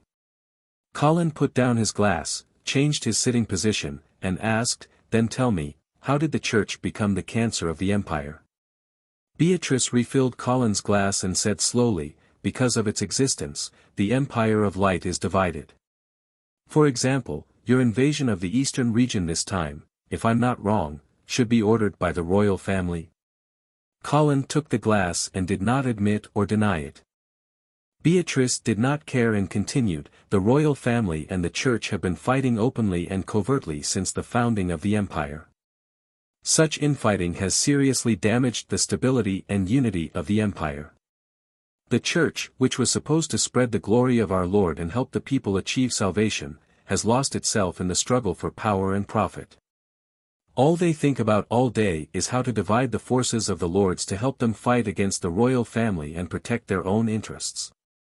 The House of Saint Prospero in the eastern region is such a tool, or more accurately, a victim. My good daughter-in-law, the Bishop of Skylark City, why did she encourage the Knights of the Fines to assassinate you? Isn't it to make the eastern region and the northern frontier have an irreconcilable feud? And the Duchess, who is the Archbishop of the eastern region, I know all about the little tricks she played in White Dew Castle." Hearing this, Colin could not help but have some doubts on his face. Beatrice saw this and immediately said, "Count, please allow me to reintroduce myself. My name is Beatrice Saint Prospero." Colin raised his eyebrows. He did not expect this knight to be from the House of Saint Prospero, but the doubts on his face did not completely dissipate. In his opinion, a lady like Beatrice who married into the Viscount's family of the House of Saint Prospero was probably from a collateral family. Moreover, she had been married for so many years, how could she be so clear about the secrets of White Dew Castle? However, Beatrice continued, "Don't worry. I am the sister of the Duke of Saint Prospero." Chapter 472. You are the sister of the Duke of Saint Prospero? Colin's eyes widened in disbelief. What? Do I not look like it? Beatrice raised her eyebrows and asked. Colin did not speak. He just felt that as the sister of the Duke of Saint Prospero, Beatrice actually married into a Viscount's family. It was a bit too tragic. For comparison, Medela, as the sister of the previous Duke of St. Hilda, married Emperor Reinhardt. Even if Beatrice could not marry into the royal family, she would not be reduced to marrying into this unknown Fines family. As if she saw Colin's doubts, Beatrice immediately explained, "It was because I offended that bitch from the church, and my stupid brother was bewitched by her, so I married into this damned place, Skylark City. Actually, I even escaped from the marriage. Unfortunately, I was caught by my brother." Colin's forehead was full of black lines. The person in front of him was probably a spoiled and willful young lady. Beatrice was still there sighing, "What kind of magic do you think the bitch from the church has? My brother is like this, and so is my useless son. Ever since he married the Bishop of Skylark City, he no longer listens to me. Now that he is imprisoned in Silvermoon City, he deserves it. It is a good opportunity for him to reflect on his previous foolish actions." Colin suddenly felt that this Beatrice was targeting the church not because of public anger, but because of personal hatred. Previously, when she said that the church was the cancer of the Radiant Empire, it was probably a high-sounding excuse. The real reason was because of the betrayal of her brother and son. Seeing that Colin did not speak, Beatrice urged, "How about it? I help you kill that bitch Kate, and you let my son go, and you will no longer make things difficult for the Fines family." Colin was a bit speechless and said, "Why do I feel that you obviously want to kill Kate yourself? How did it become helping me?"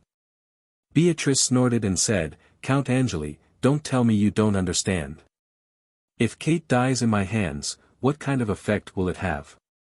This time, Colin did not refute. Indeed, he really wanted to see the Duchess die in Beatrice's hands.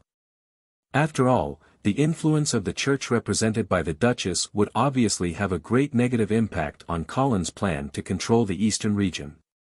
Hence, Colin did not wish to see this woman get in the way of things in White Dew City. However, he did not wish to kill Kate with his own hands, because if he did, he would completely enrage the church. Colin didn't want to do such a stupid thing. The power of the church that Colin understood was already terrifying enough, and this was only the power that was on the surface. Who knew how much power was hidden in the dark? Colin definitely did not want to be on the church's blacklist. But if the Duchess died in the hands of Beatrice, then Colin would not have to bear the wrath of the church. More importantly, Beatrice's surname was Saint Prospero. If the follow-up operation was done properly, it could completely create a gap between the house of Saint Prospero and the church, and even make the eastern region completely side with the royal family. This was simply killing many birds with one stone. But because this matter was so beautiful, Colin could not believe it for a moment. "Knight Beatrice, are you willing to pay such a high price for a fine's viscounts?" Colin couldn't help but ask. It was not that he looked down on the fine's viscounts, but the price that Beatrice paid in order to redeem her son was a bit too high. She gambled the future of herself, the fines, the house of Saint Prospero, and even the entire eastern region. Or could it be that this vengeful woman had reached such a desperate point in order to take revenge on her sister-in-law who bullied her in the past? Colin had seen many stupid people, but he knew that the one in front of him was obviously not one. The previous series of actions were not something that a stupid person could do. "Of course, I'm not just doing it for that good-for-nothing son," Beatrice said frankly. "He's not that important. The reason why I'm doing this is actually to help the Empire of Light eliminate the internal dangers." Colin raised his eyebrows and said in surprise, "You want to use this to force the house of Saint Prospero to fight against the church? To be more precise, it should be to suppress the church." Beatrice looked seriously into Colin's eyes, her amber eyes flashing with a deep and firm light. "Now that this church has seriously affected the stability and unity of the empire, we must cut off its tentacles everywhere and let the gods belong to the gods, and the secular belong to the secular. Only in this way can the Empire of Light firmly guard the most fertile land on this continent, and humans will not follow in the footsteps of the elves and dragons." Colin's expression gradually became serious. Originally, Colin thought that Beatrice and Queen Medela were allies. After all, they were both trying to fight against the church. Now it seemed that the two of them were not on the same side at all. To be honest, although Beatrice's power was completely incomparable to Queen Medela's, if he had to choose an ally to fight against the church, Colin would not hesitate to choose Beatrice. Queen Medela would only continue to encourage Colin to be the vanguard against the church, while she hid behind and tried to take advantage of the situation. As for Beatrice, the female knight first cut off the head of a bishop with her own hands, and now she was eyeing the archbishop of the eastern region. Colin believed that Beatrice should be selfless. She really wanted to suppress the church's intervention in the secular world, so that the Empire of Light could be united and not collapse in internal friction. Even if he knew that Beatrice's actions were very beneficial to him, Colin could not help but remind her, "Knight Beatrice, you should understand that if it was just a bishop of Skylark City, there would still be room for negotiation, but if you really kill the archbishop of the eastern region, then even the house of Saint Prospero can't protect you." Beatrice smiled and said, "When did I need the protection of the house of Saint Prospero? As for the church's anger, I have already prepared for it, so you don't have to worry." Colin's expression was complicated. He opened his mouth, but only sighed and said, "You are a real knight." Beatrice's eyes were calm and firm as she accepted Colin's praise. Then, she looked serious and said, "Well, if you agree to this proposal, then I need your help."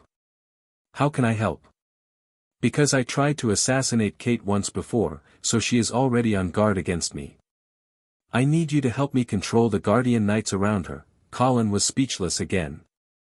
This was not the first time this woman tried to assassinate the Archbishop of the Eastern region. It seemed that the Duke of Saint Prospero was lenient enough to only marry her to Skylark City. Beatrice, of course, did not know what Colin was thinking and continued. "My plan is like this. I will go to White Dew City alone, and you will lead the army there later. Don't worry, you don't have to attack White Dew City, I will help you open the gate. After entering the city, you will lead the Blood Cavalry and follow me. As long as you can help me eliminate the guards around Kate, I can kill her with my own hands. Due to the lag in the transmission of information, Beatrice did not know that White Dew City had actually been breached by the Blood Cavalry once, and her brother, the Duke of St. Prospero, was killed. Colin hesitated for a moment and did not tell her this. He wanted to know if Beatrice would stick to her heart and continue to fulfill her promise after entering the city and learning the news. Good. It's settled. Happy cooperation. Happy cooperation. Chapter 473. After leaving Skylark City, Colin finally met up with the main force of the Blood Cavalry after traveling for another 2 days. Since he had already personally participated in the operation in White Dew City through the Blood Slaves, Colin had a general understanding of the situation, but he still patiently listened to Knight Roger's report. But at the end of the report, Knight Roger gave Colin a small surprise. The messenger of the royal family? Yes, Count. We met him after we evacuated from White Dew City. He claimed that he was going to deliver the war order signed by His Majesty to the House of St. Prospero, so I brought him along. Do you want to see him? Colin was a bit speechless. He said angrily, "You are getting bolder and bolder. You even dare to kidnap the messenger of the royal family." Knight Roger shrunk his head and didn't dare to say anything. "Forget it, bring him to see me."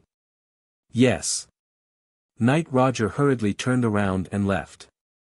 Not long after, he came back with a young and handsome knight.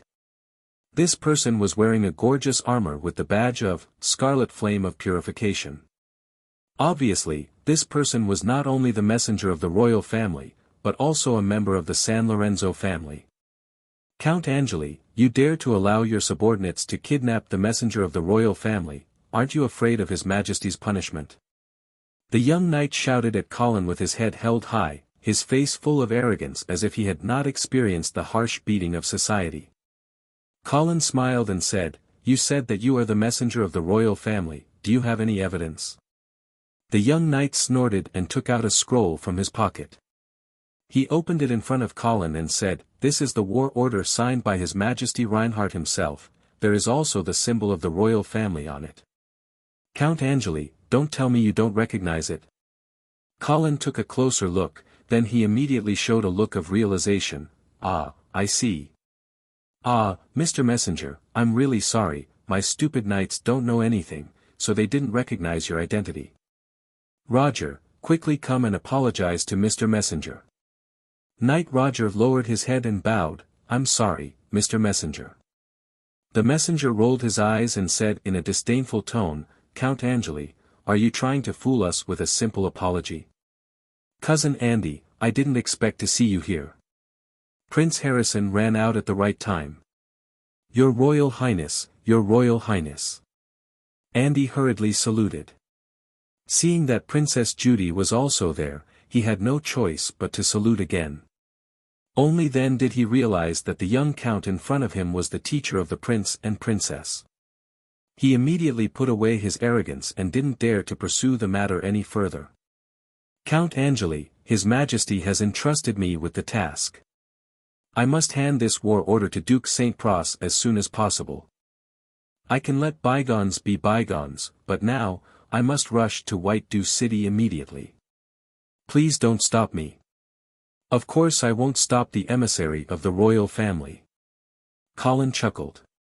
"However, if you want to hand over the war order to the Duke of St. Prospero, there's no need to go to White Dew City." Knight Andy immediately frowned. "What do you mean?" "What I mean is that the Duke of St. Prospero is here." Knight Andy was stunned. "Count Angeli, are you kidding me?"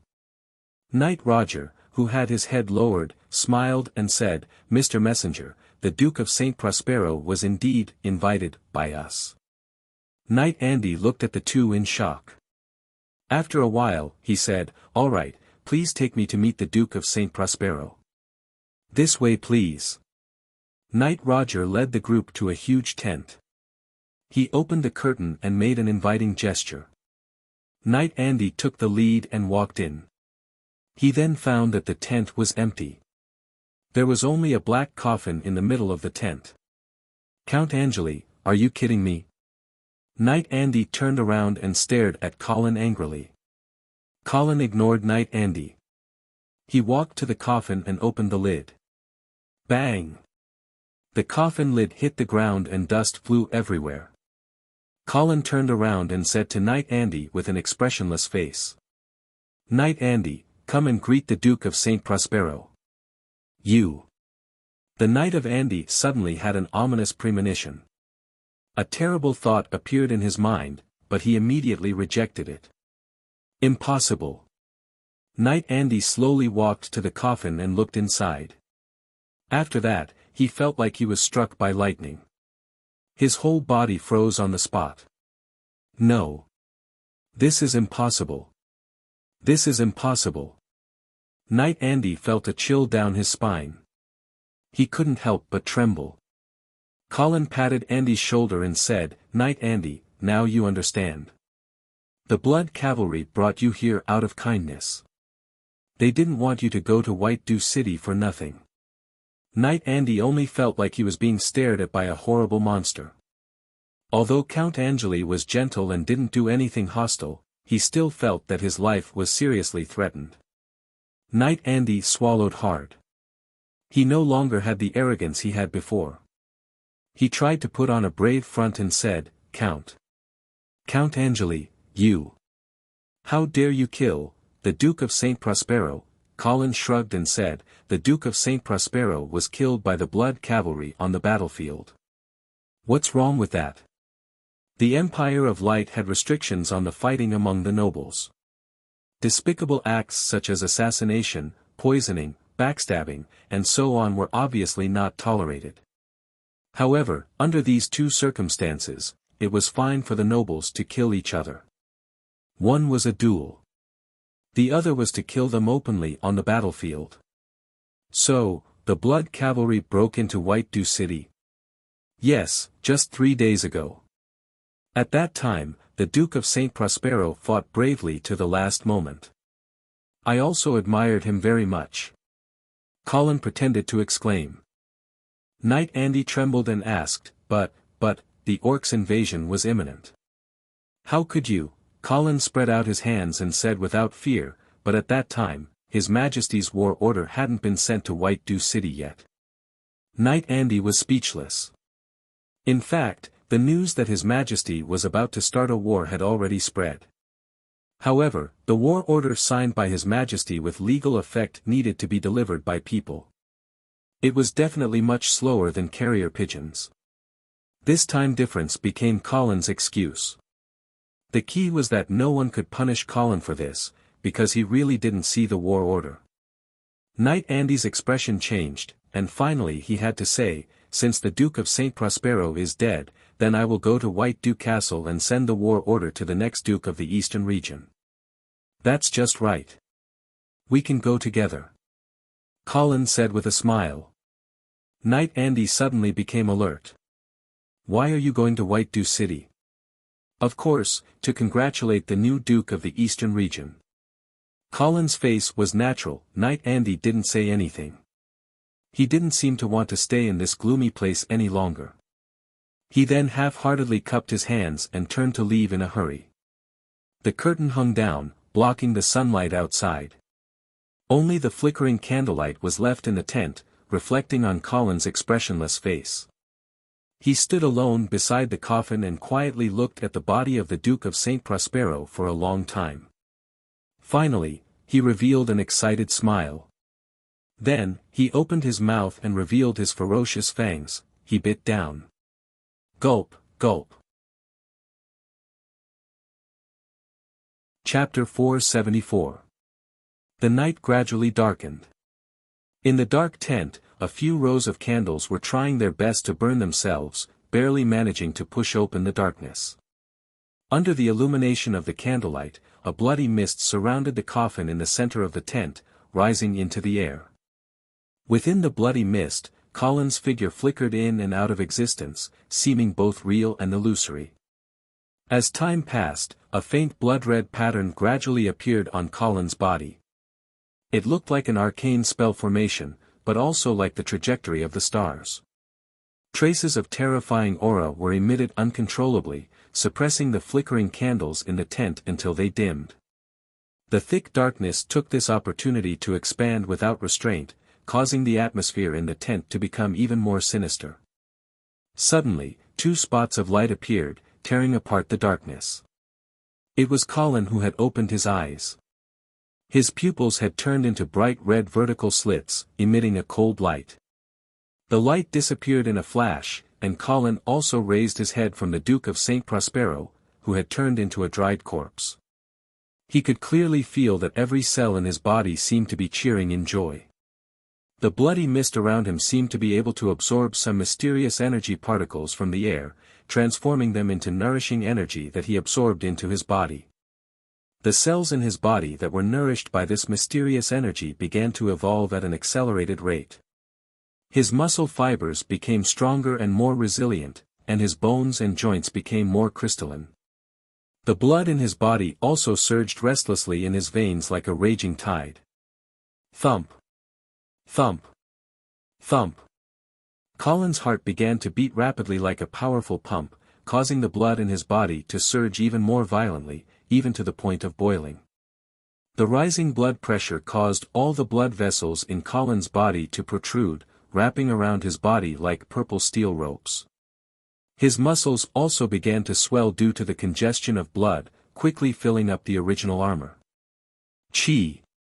A pair of black bat wings pierced through the armor, slowly extending from Colin's back. Boom! The armor could no longer withstand this force, and it was completely blown apart by Colin's expanding body. Fortunately, this tent was big enough. Otherwise, it might not be able to accommodate Colin in his true vampire body state. It was not the first time that Colin had promoted to a higher level by sucking the blood of a high-level knight. Therefore, Colin was not too amazed by the changes in his body. Instead, he was carefully sensing the source of this marvelous strength. His blood was boiling, his body was moving restlessly, and his consciousness, under the pain brought about by this drastic change, actually started to become blurry. However, Colin gritted his teeth and forced himself to stay conscious. In a trance, countless images, information, and memories flashed before his eyes. He tried his best to see those images clearly, but it was as if they were separated by a layer of hazy gauze. A faint murmur sounded in his ears, as if someone was whispering. The blood mist rose into the air, condensing into mysterious and complicated blood patterns on the surface of Colin's enormous body. Bang! Bang! Bang! With his heart beating violently, Colin's consciousness became more and more blurry, and his eyes became more and more empty. In an instant, an unstoppable darkness swept over, completely drowning Colin's consciousness. Crack! A bolt of lightning tore through the darkness. Colin opened his eyes again and found that he was standing on the peak of a mountain, but the ground under his feet was silver. Crack! Another bolt of lightning flashed. Colin found a dark figure at the edge of the cliff. The figure held a torch high in his hand, and the dancing flame became the only light in this darkness. That person threw the torch down the cliff. The red flame drew a line of fire in the air, tumbling down into the bottomless abyss. Crack! The third bolt of lightning flashed. The lightning illuminated the entire mountain peak. At this time, Colin found that the mountain peak was full of people, and he seemed to be one of them. These figures all raised their hands up high and mumbled something. Wake up!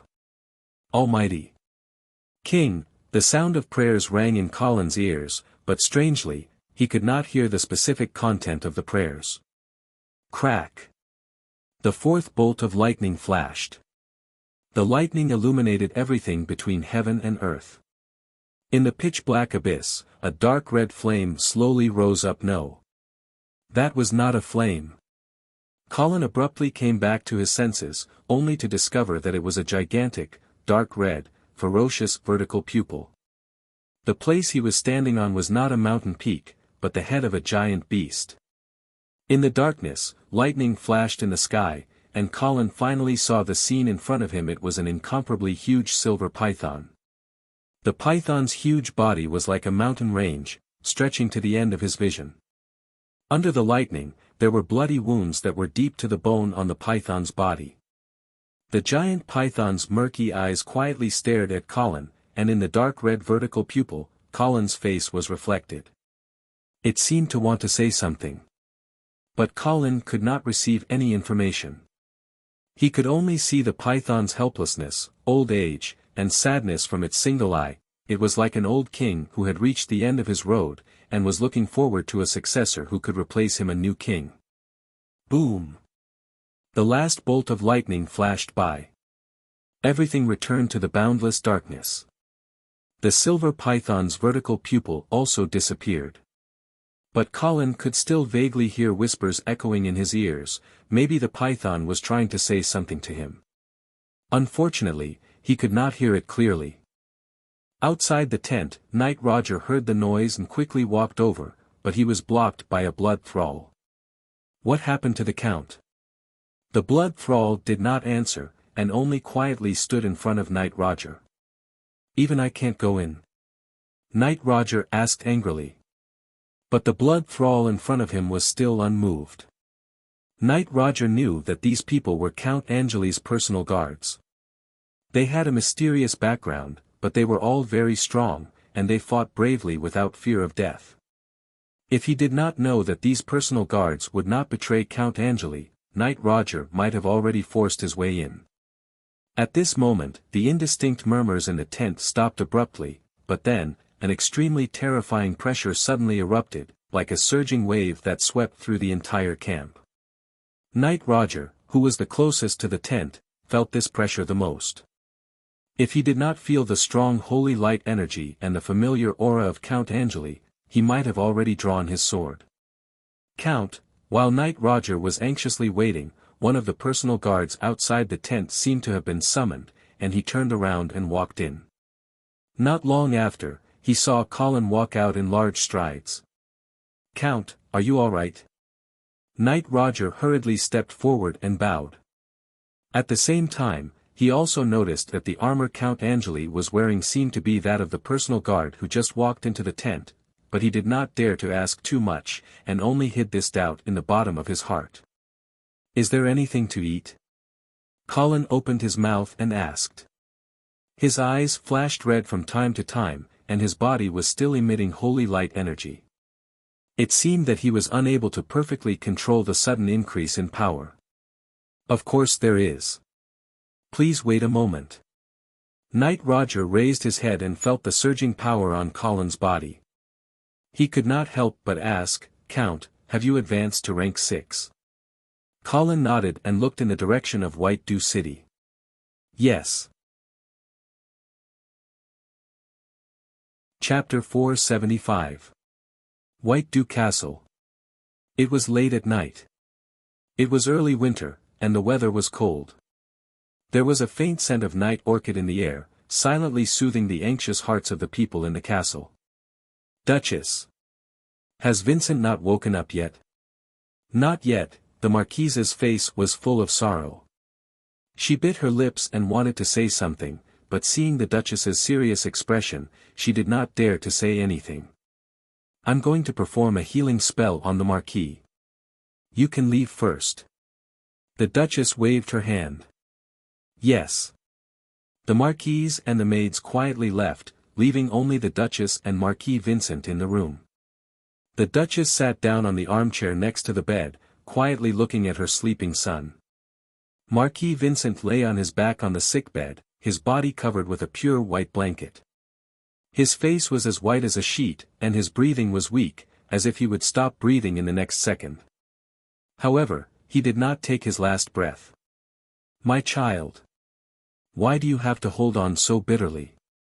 The Duchess reached out and gently stroked Marquis Vincent's face, her eyes full of distress and confusion, but they were quickly replaced by determination and indifference. "Don't worry, Mother will soon free you. Don't blame Mother for being cruel, this is a necessary sacrifice. Only then can we win back the attention of our Lord." After saying that, the Duchess put her hands together and silently prayed. She then reached out her right hand and lightly touched Marquis Vincent's forehead, nose, and lips with her index finger. A faint holy light spread from her fingertips, making Marquis Vincent's pale face instantly become incomparably holy. If someone who understood the Church's divine arts were here, they would realize that what the Duchess was performing was not a healing spell, but a prayer spell that allowed the dead to rest in peace. The holy light gradually dimmed, and the Duchess took out an exquisite small bottle from her bosom. The bottle was a bottle of holy water, but only the Duchess knew what was inside. But just as the Duchess was about to feed the water into Marquis Vincent's mouth, there was a sudden knock on the door. The Duchess frowned and continued to feed the water into Marquis Vincent's mouth, then got up and opened the door. "Didn't I say not to disturb me at this time?" The butler apologized profusely, but still reported, "Madam, Miss Beatrice has just entered the city." "Beatrice." The Duchess' expression changed, as if she had recalled a bad memory. She then walked out with a gloomy face. Walking down the spiral staircase to the hall on the first floor, the Duchess happened to bump into Beatrice, who was coming in. "Kate." "Beatrice." As soon as the two women met, sparks seemed to fly in the air. The knight who was originally behind the Duchess took a step forward. At the same time, he put his right hand on the sword at his waist and looked at Beatrice vigilantly. It couldn't be helped. This young miss had a criminal record. Beatrice rolled her eyes and said disdainfully, "I haven't seen you for so many years, but you're still so timid." "I haven't seen you for so many years, and you're still as rude as ever," the Duchess retorted. Beatrice pursed her lips and did not want to be entangled with the Duchess. She asked the butler, "Where is my brother?" The butler sighed and said with a sorrowful expression, "The Duke. I'm afraid he's already met with misfortune." "What?" Beatrice's eyes widened. She immediately grabbed the butler's collar and asked, "What the hell is going on?" The butler had to tell the story of how the blood cavalry broke through the White Dew City with trepidation. After listening to it, Beatrice seemed to have lost her soul. She stood there in a daze. The Duchess said coldly, "Beatrice, now you know the seriousness of the situation, right? Stay here and don't make any more trouble for me." After that, the Duchess strode out. Beatrice did not refute. She just let go of the butler's collar and stood there with her expression constantly changing. The butler waited for a long time. Seeing that Beatrice had not moved, he suggested in a low voice, "Miss Beatrice, I have ordered someone to tidy up your room. You have been tired from the journey. Why don't you wash up and rest first?" Beatrice did not respond to the words. Just when the butler did not know what to do, she finally spoke. "You said that my brother had issued a conscription order to the lord south of the Alsace Mountains. Why didn't the Fines family receive it?" "It can't be.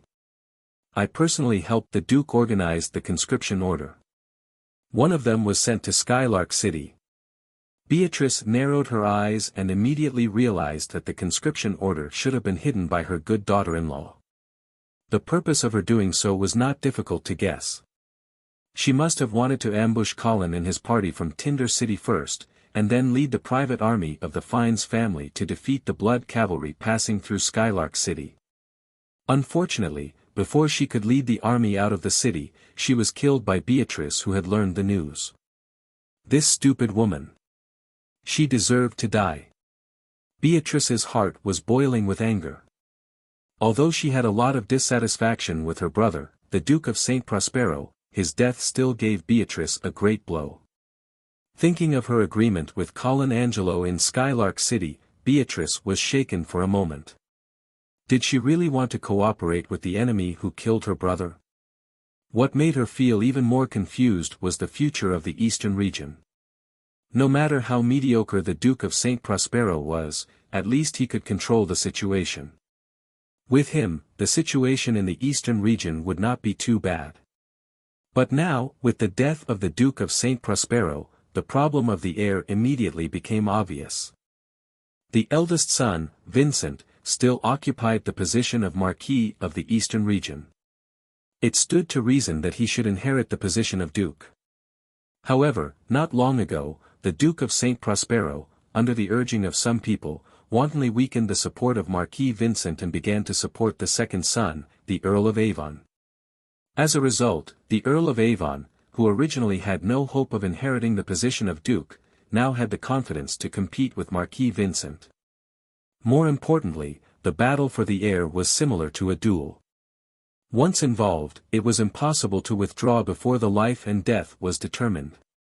Originally, Marquis Vincent might have been able to tolerate his younger brother who wasn't a threat to him, but after Evan revealed his intention to fight for the title of Duke, Marquis Vincent obviously wouldn't be so magnanimous anymore. Similarly, Count Evan wouldn't wait for his elder brother to inherit the title of Duke and then face the inevitable suppression and ostracization. Coupled with the covetous northern frontier and the sinister church, Beatrice's mind was in a mess for a moment. Miss Beatrice. The butler saw that Beatrice was silent for a long time and could not help but remind her. Beatrice came back to her senses and said, "You just said that Vincent was seriously injured in that battle." "Yes." "Take me to see him." "Yes." Chapter 476. Has he never woken up? No. Faced with Beatrice's question, the Marquise shook her head mechanically. Her husband seemed like he would wake up in the next moment, but it also seemed like he would never open his eyes. After so many days, from the initial hope to the gradual disappointment, the young Marquise had been tormented to the point of numbness. Beatrice looked at the haggard Marquise and sighed, "Go and rest. I'll take care of Vincent tonight." The Marquise shook her head. She knew that not only her, but the entire Hall family's greatest hope now rested on her husband. Under such pressure, she did not dare to relax at all. Even if she knew that it would be futile, even if she stayed by the bedside, she still stayed, as if this was the only way to ease the anxiety in her heart. "Think about Eckhart. He needs you too." Hearing her son's name, the Marquise's eyes finally lit up. After struggling for a moment, she got up and said, "Madame Beatrice, I'll have to trouble you to take care of Vincent tonight." With that, the Marquise left the room. Beatrice said to the maids, "All of you can leave first. I'll call for you if there's anything." "Yes," the maidservants replied, and then they quietly retreated. When the door was closed again, Beatrice said softly, "All right. There's no one else here." Then, Marquis Vincent opened his eyes. Seeing this, Beatrice was not surprised at all. She had insisted on persuading the Marquise to leave just now because Marquis Vincent had touched her body very secretly. The Marquise, who was in a trance and extremely haggard, obviously did not notice all this. "Aunt, you're finally here." Marquis Vincent grabbed Beatrice's hand and finally showed a sincere smile on his face. "What's going on? Why did you have to pretend to be unconscious?" Marquis Vincent took a deep breath and said in a deep voice.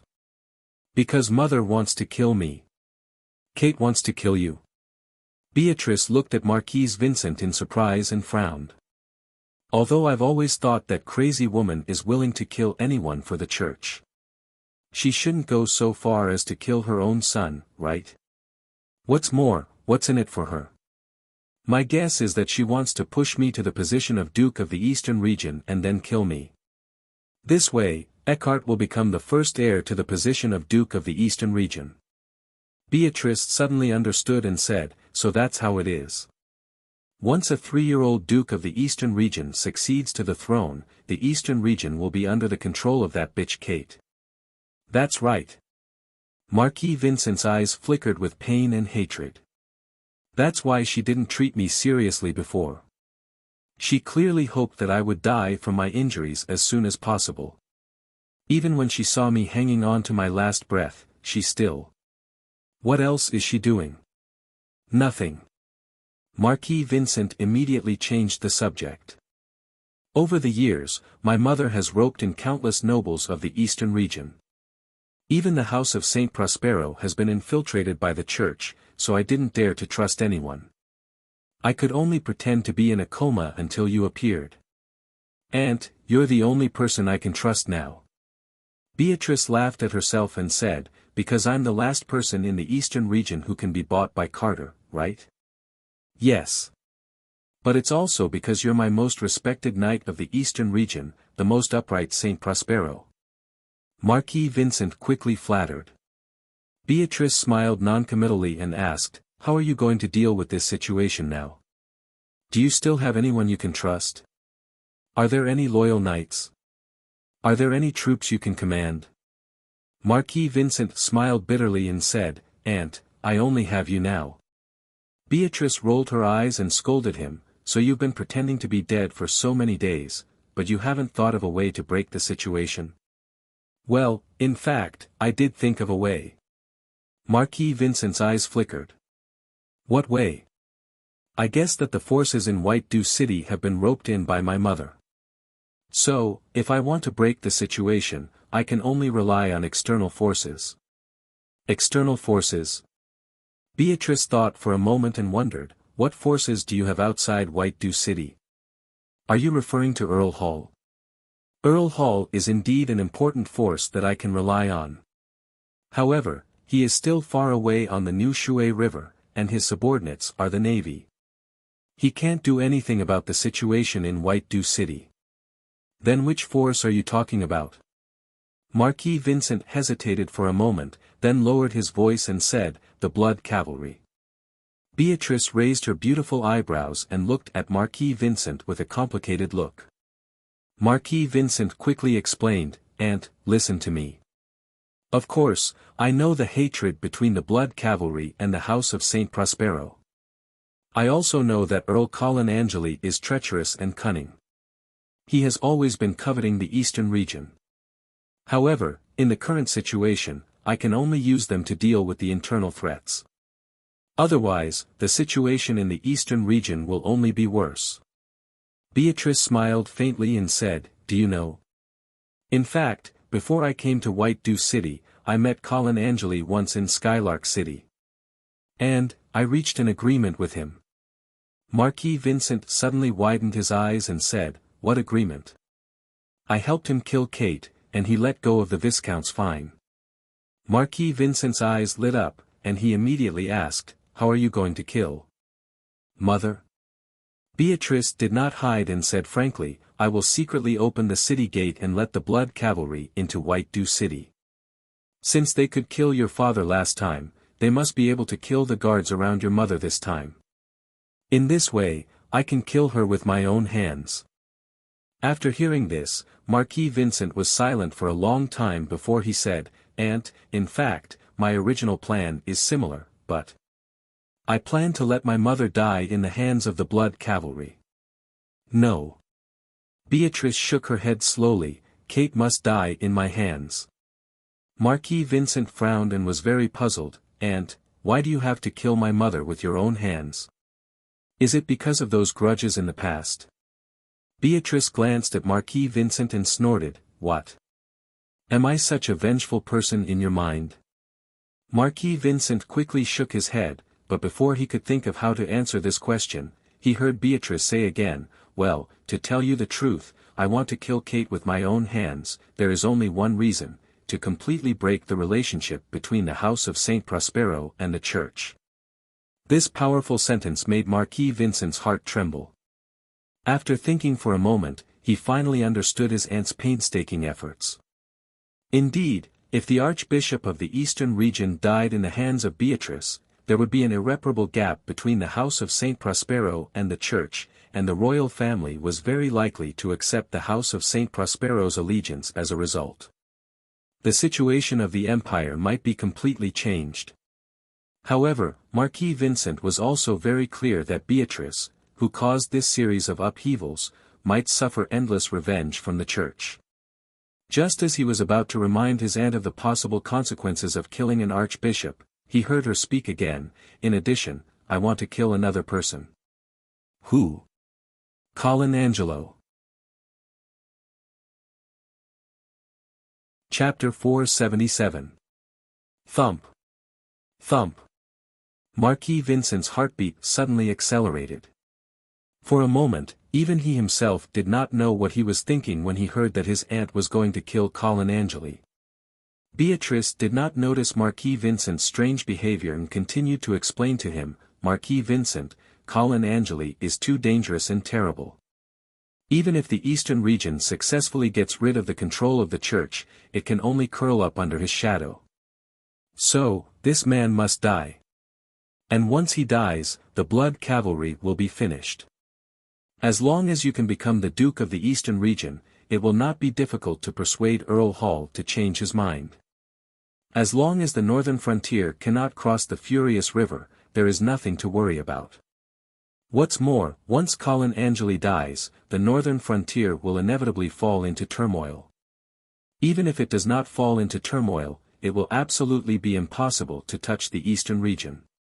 Marquis Garcia is old, and the Battle of Shadow Canyon has destroyed his spirit. Now he does not have the ability to rebuild the Black Cavalry. In this way, you can leisurely reorganize the eastern region and completely eliminate the remnants of the church. You don't have to worry about the church's interference because the royal family will not stand idly by. An archbishop of the eastern region is enough to make the royal family believe in the determination of the House of Saint Prospero. Seeing the struggle on Marquis Vincent's face, Beatrice mistakenly thought that he was still worried about the church's revenge, so she smiled and teased him. "Even if the church wants revenge, it will come to me first." "I am not afraid. What are you afraid of?" Marquis Vincent did not dare to confess his inner struggle to Beatrice, so he had to put on a worried look and said, "Aunt, are you really not worried about the church's revenge?" Beatrice smiled and said, "What's there to be afraid of? At worst, I will hide my identity and wander the world. Anyway, I have wanted to do this for a long time. Your father used to stop me, but now that he is dead, I am free. I don't believe that the church can really chase me to the end of the world." Marquis Vincent was silent. Beatrice thought that he was still worried about her, so she smiled and patted Marquis Vincent's hand and said, "Well, don't put on such a weak appearance. I don't want to see the future Duke of the Eastern region like this. Furthermore, as a knight of the House of Saint Prospero, how could I be afraid of sacrificing myself? I only hope that my sacrifice is meaningful, so what you should do is to properly govern the Eastern region and let it regain its glory. In addition, out of selfishness, I also hope that you can take care of the Fiennes family more and not vent your anger on them because of Evan. And Evan. I really hope that you can show enough mercy. You can strip him of his title, take back his territory, and eliminate his supporters, but at least leave him alive. Because one day, you will find that only the members of the House of Saint Prospero can stand up and protect the Eastern region in times of crisis. Just like your father, he doted on Kite so much back then, but when it really came down to it, didn't he still have to rely on me, his younger sister, to stand up and clean up the situation? No matter how good the others are, they may not be reliable. And no matter how bad Evan is, at least his surname is Saint Prospero." Listening to his aunt's long-winded last words, an indescribable feeling suddenly emerged in Marquis Vincent's heart. In a trance, he seemed to have returned to 20 years ago when he was officially conferred the title of Marquis of the Eastern region by his father. That was the first time he felt a heavy responsibility and an unparalleled sense of sacred mission. "Vincent Saint Prospero, today, in the name of the Lord of the Eastern region, I confer you the title of Marquis of the Eastern region. From now on, you will shoulder the responsibility of protecting the people and vassals of the Eastern region, and take this as an honor until the end of your life." His father's words were firmly engraved in Marquis Vincent's heart, but as time passed, these words seemed to be inevitably eroded and obliterated, especially after the fiasco in Silvermoon City. Marquis Vincent felt that his status had plummeted, while his younger brother Evan gradually gained more attention from his father. And when he encountered another failure in Silvermoon City and became a captive, what his father and brother did was the betrayal of the lowly. It was precisely because of this betrayal that Marquis Vincent had no qualms about stabbing that dagger into his father's chest. But now, looking at his aunt, Beatrice, who was sitting beside him with a determined and calm expression, Marquis Vincent suddenly felt a strong sense of guilt. The pride of Saint Prospero, the glory of Saint Prospero, and the perseverance of Saint Prospero, Marquis Vincent felt that what he had done was simply blasphemy against the name of Saint Prospero. I, Vincent Saint Prospero, swear in this holy land, under the gaze of the Lord, that from now on, no matter what difficulties I encounter, I will shoulder the responsibility of protecting the eastern region, the responsibility of protecting the glory of the house of Saint Prospero, until the end of my life. The old oath echoed in his ears, and the expression in Marquis Vincent's eyes gradually became firm. Aunt, how do you plan to kill Colin Angeli? Beatrice, of course, knew nothing about the psychological changes in Marquis Vincent. As long as I kill him, I will naturally be able to gain Colin Angeli's trust. When the time comes, I will assassinate him when he is unprepared. I have a great chance of succeeding. Seeing Marquis Vincent frown, Beatrice mistakenly thought that he was worried about the consequences of assassinating an earl, so she spoke again. You don't have to worry about the consequences of doing so. Anyway, I already have the bad reputation of killing an archbishop of the eastern region, so naturally, I am not afraid of bearing the bad reputation of assassinating an earl of the empire. When the time comes, you can just announce that you have removed my name from the house of Saint Prospero, and it would be best if you could expel me from the eastern region, so that I can start my life as a fugitive. Looking at his aunt who was pretending to be relaxed, Marquis Vincent only felt that his throat was blocked, but he still took a deep breath, got rid of these useless pretentious feelings, and said in a deep voice, Aunt, when you assassinate Colin Angeli, please remember to cut off his head. Beatrice smiled faintly and said, No problem. In fact, I also like to cut off the enemy's head very much, it is like receiving a commemorative medal. Aunt. Marquis Vincent tightly grasped Beatrice's hand, and repeated with a dignified expression, Please remember, you must cut off Colin Angeli's head. Beatrice realized that something was wrong, she frowned and asked, Why do you care so much about Colin Angeli's head? Marquis Vincent's expression changed, but in the end, he did not say the deepest secret in his heart, he just emphasized, Aunt, if you trust me, then do as I say. Beatrice stared at Marquis Vincent's eyes for a long time before nodding, okay. Chapter 478. In the boundless wilderness, a large group of cavalrymen was marching southward. They were not moving fast, and it seemed that they were not in a hurry. In the middle of the group, a little girl wearing a black riding suit and a red wide-brimmed hat asked in a crisp voice, Teacher, which family is your mother from? The Sangus family. What about your grandmother? I think it's the Billy family. What about your great-grandmother? The Rick family. What about your great-great-grandmother? Colin glanced at Princess Judy beside him and said somewhat speechlessly, I don't remember. He actually understood why Princess Judy had suddenly started a background check, of course, it was because he had advanced to the 6th grade. In this world where strength was closely related to bloodline, the bloodline of a 6th grade knight would naturally receive a lot of attention. A bloodline that could give birth to a 6th grade knight was definitely a top bloodline.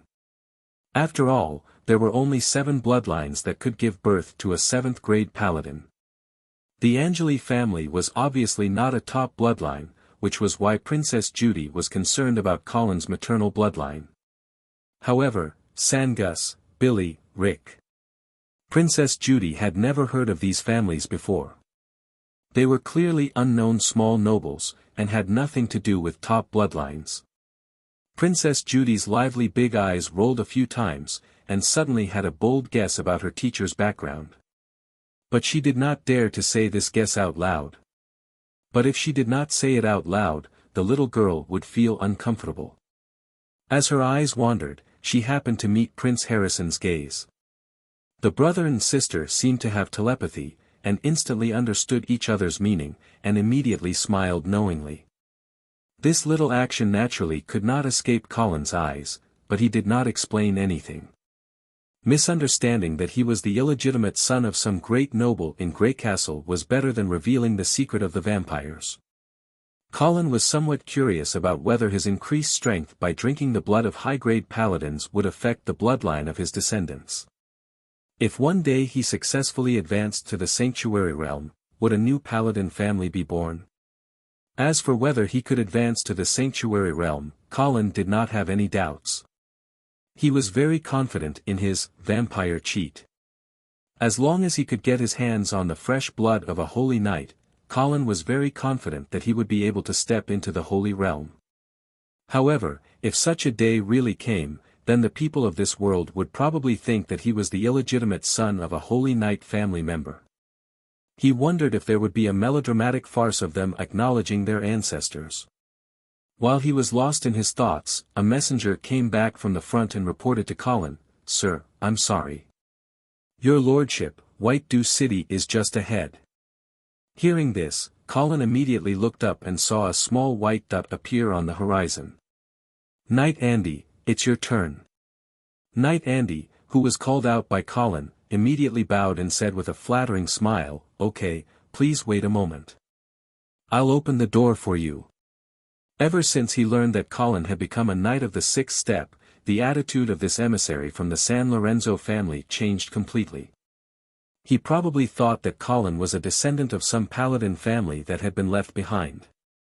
And judging from the age when Colin became a knight of the sixth step, it was not impossible for him to advance to the Holy Realm one day with such a terrible talent.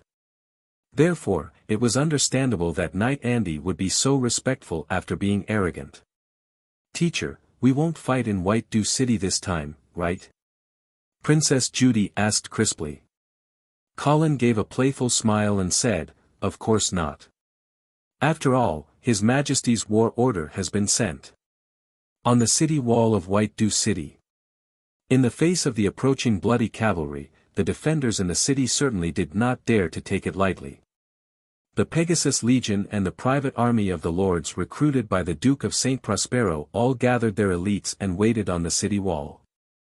At the same time, a large number of reserves began to gather on the streets of the city. Last time when the bloody cavalry arrived, the Duke of St. Prospero opened the city gate in order to lure the enemy in. He tried to cooperate with the enemy from the inside and outside and besiege the bloody cavalry in White Dew City. But it was a pity that this trick failed. Not only did it fail to trap the bloody cavalry, but it also cost the life of the Duke of St. Prospero. It could be said that this strategy was a failure. Therefore, this time, it became the consensus of everyone to defend the city to the death. "Earl Nicole, do you think the bloody cavalry will storm the city?" Hearing the question of a noble behind him, Earl Nicole's old face was slightly pale, but he still pretended to be calm and said, "Don't worry, it's common sense that cavalry is not good at attacking the city. As long as we firmly guard the city gate and don't let the bloody cavalry enter the city, no matter how crafty Colin Angeli is, he can't do anything." Hearing this, the nobles of the eastern region all agreed, and the atmosphere suddenly became much more relaxed. But Earl Nicole did not feel relaxed at all.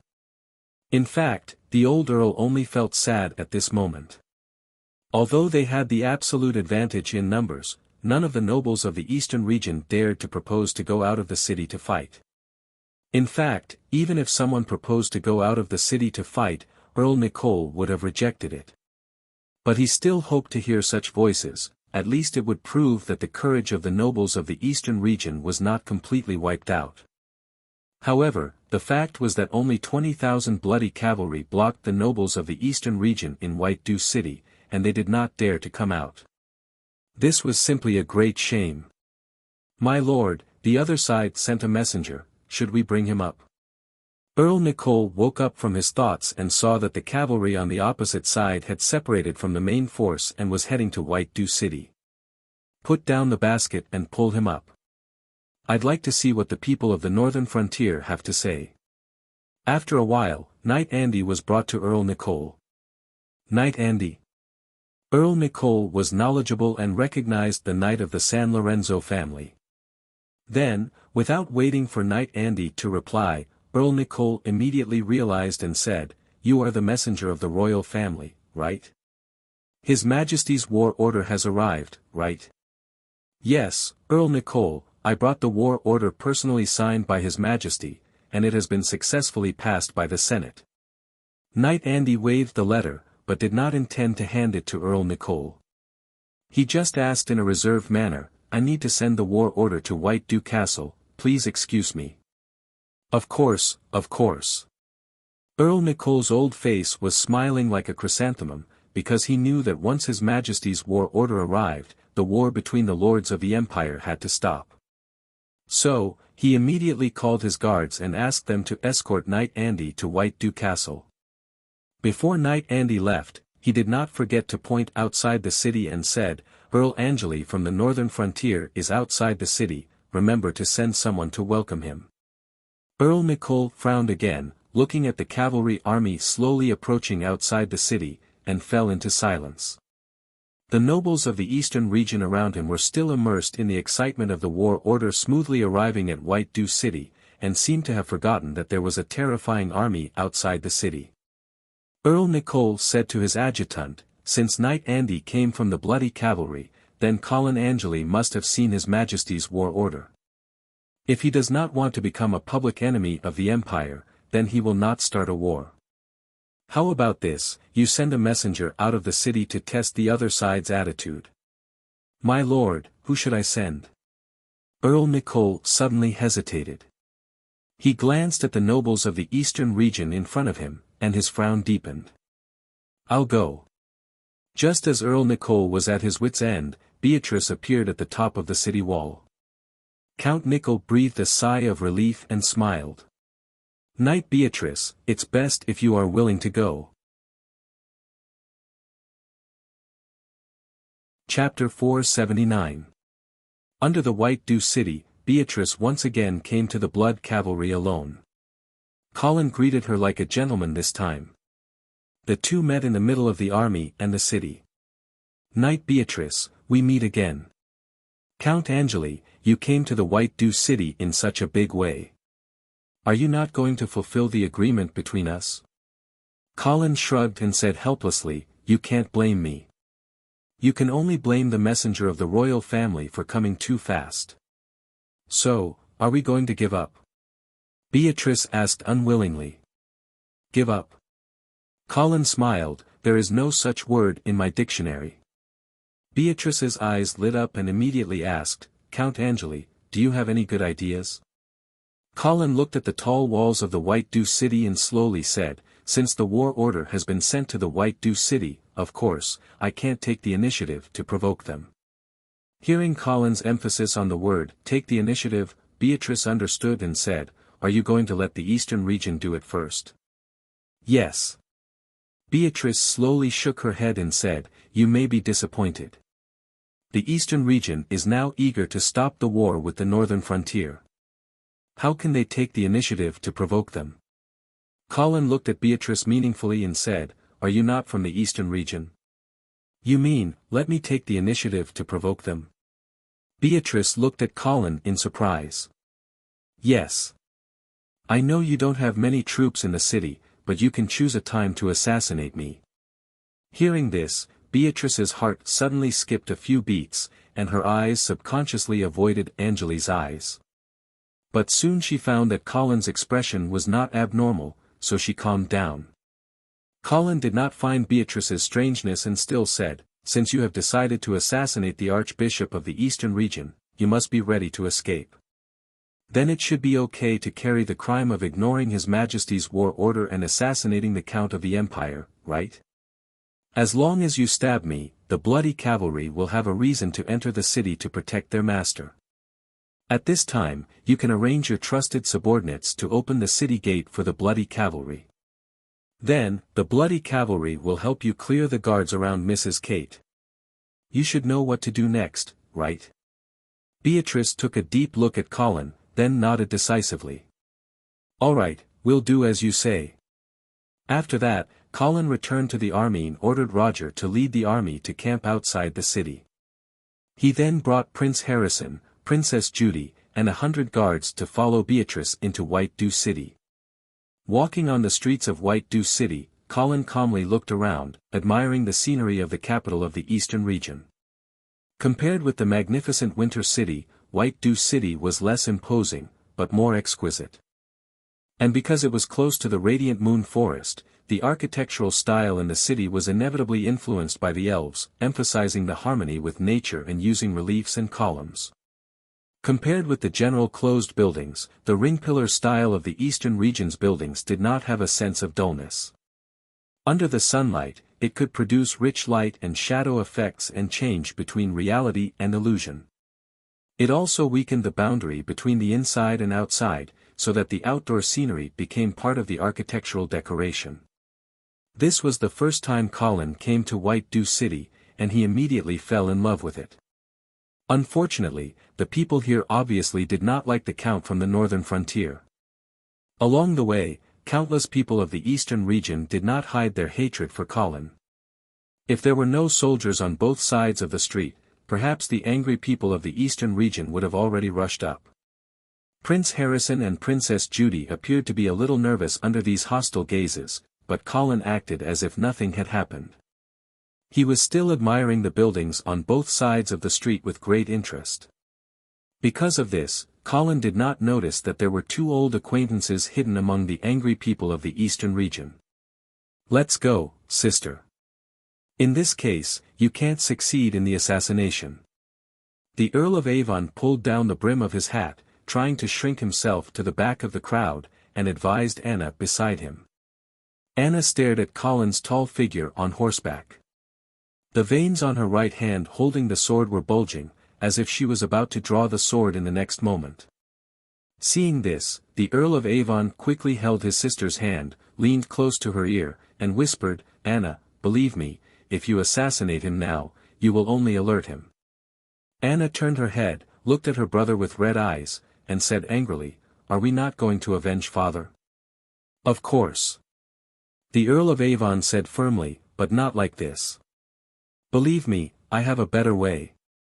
Anna stared into her brother's eyes for a long time, and finally sighed, letting go of the sword hilt. The Earl of Avon quickly pulled his sister out of the crowd, and walked quickly along the alley toward the city gate.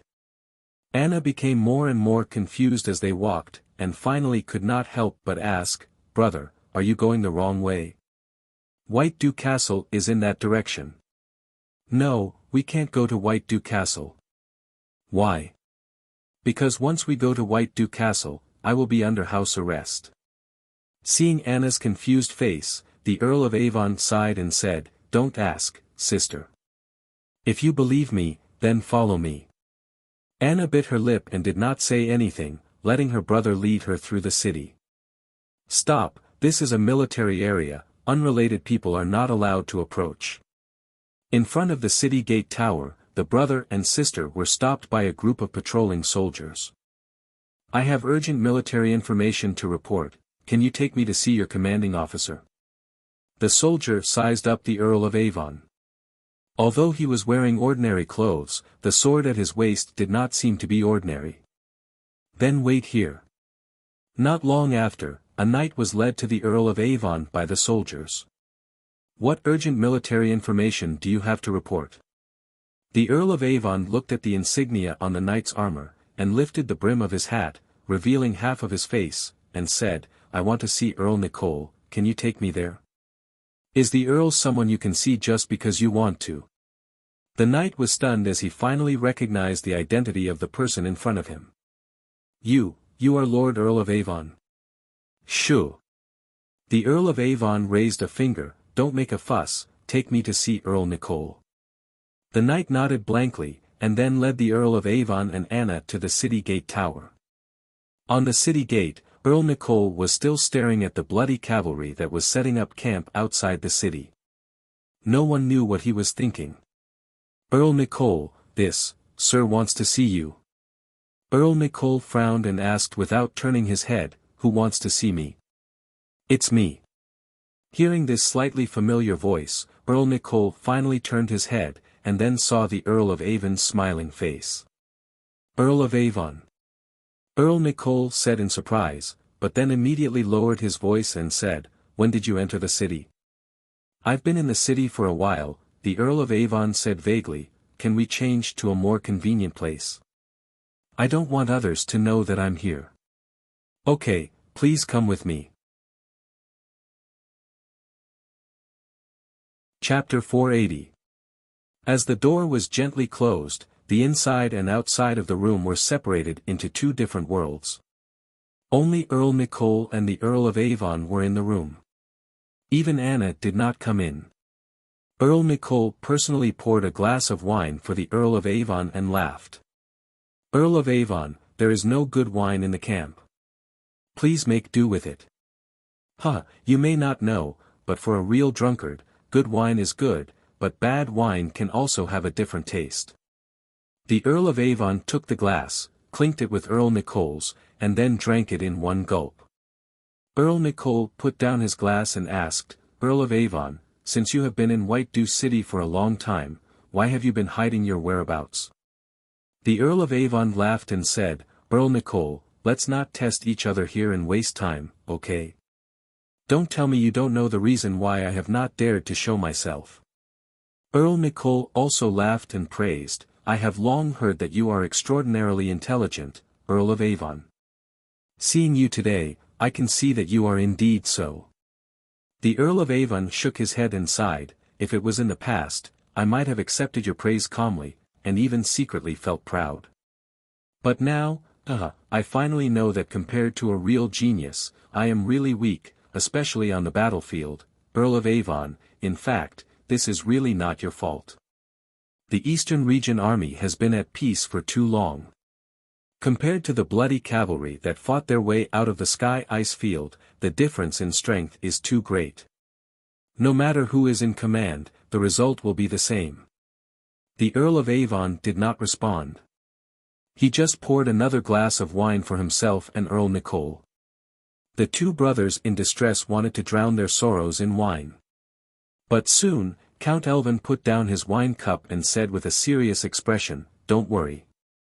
Earl Nicole, do you know why I took the initiative to come to you? Count Nicole glanced at the Earl of Avon and shook his head. Count Evan immediately said in a deep voice, Count Nicole, I'm here to help you. Oh. Earl Nicole's eyes flashed, and he said with a smile, Earl Evan, why would I need your help?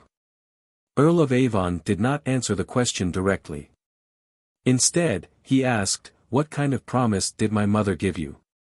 Obviously, Count Nicole didn't want to reveal the agreement between him and the Duchess to Count Evan. Also, he felt that he had seen through Count Evan's true intentions, so the smile on his face gradually disappeared.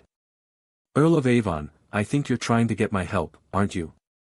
However, with all due respect, your brother is the most suitable successor to the Duke of the Eastern Region in this situation. The Earl of Avon sneered, my brother? Or my nephew, who's only 3 years old? Earl Nicole's expression did not change. Either of them can come, but it can't be you. The Eastern Region needs the Hall family too much at this time. I agree. The Earl of Avon said frankly, and you've misunderstood my intentions. I'm not trying to persuade you to support me in becoming the Duke of the Eastern Region. Oh. Earl Nicole was a little surprised and puzzled. Then why did you come to me? I've already said that I'm here to help you, the Earl of Avon said with a smile. Earl Nicole looked at the Earl of Avon in surprise and asked, what can you help me with? Of course, to help you and the Nicole family get out of their biggest predicament. The Earl of Avon said in a low voice. Count Nicole's frown deepened. Count Avon, what is the biggest predicament of the Nicole family? Earl Nicole, don't you know what your family's biggest predicament is? As an outsider and a traitor, the Nicole family has never been able to truly integrate into the Eastern Region. Do you really think that if you cooperate with my mother this time, she will help you solve this problem in return? Earl Nicole was silent. He knew that the Earl of Avon was right. The Nicole family's emblem was Alpine Tinder. Yes, it was the Tinder in Tinder City. More than 300 years ago, Tinder City was still the territory of the Nicole family, and the Tinder Army was also the name of the Nicole family's private army. Of course, at that time, the area north of the Alsace Mountains was still the territory of the Saint Thean family, and the Nickel family was naturally the vassal of the Saint Thean family. Therefore, when the House of Saint Prospero defeated the Saint Thean family, the Nickel family became an awkward existence. At that time, the Nickel family saw that the situation was not good and decisively chose to surrender to the House of Saint Prospero. In order to break the fighting spirit of the vassal of the Saint Thean family, the Duke of Saint Prospero chose to accept the Nickel family's allegiance to show his mercy. However, the Nickel family was, after all, a vassal of the Saint Thean family, and naturally could not be fully trusted by the House of Saint Prospero. For example, the Duke of Saint Prospero conferred Tinder City, a military stronghold, to the Bruggen family, and the Nickel family's territory was changed to the south of the Alsace Mountains. The Nickel family also knew that the House of Saint Prospero had always been vigilant against them, so they had been cautious and low-key for many years, trying to eliminate the prejudice of the Duke of Saint Prospero against the Nickel family. For example, in the recent battle for succession between Marquis Vincent and the Earl of Avon, most of the nobles in the eastern region chose to side with them, but the Nickel family had always been indifferent. Of course, this was indeed because Earl Nickel was astute and knew the risks, but more importantly, it was because the Nickel family did not dare to easily express their stance, for fear of attracting the attention of the Duke of Saint Prospero. Now that Count Evan pointed out this point, countless thoughts flashed through Count Nickel's mind. After a while, he said in a deep voice, after a long while, he said, "Earl of Avon, I wonder if you have any way to help the Nickel family get out of this awkward situation." The Earl of Avon smiled mysteriously and took out an exquisite badge from his arms. The kite shield-shaped badge was engraved with a pattern of a roaring tiger. It was unknown what material it was made of, but under the sunlight, it reflected a colorful light. Upon seeing this familiar badge, Earl Nickel was stunned. He looked at the Earl of Avon in disbelief and asked in a trembling voice, "What? Mata? Colorful tiger?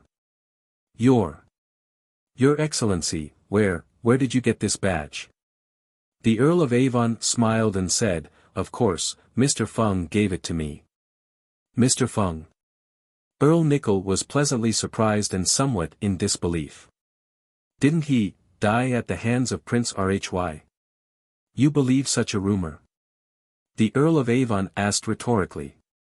"If so, how could Prince Rhy be reduced to such a state? Who is the person he is tracking all over the world?"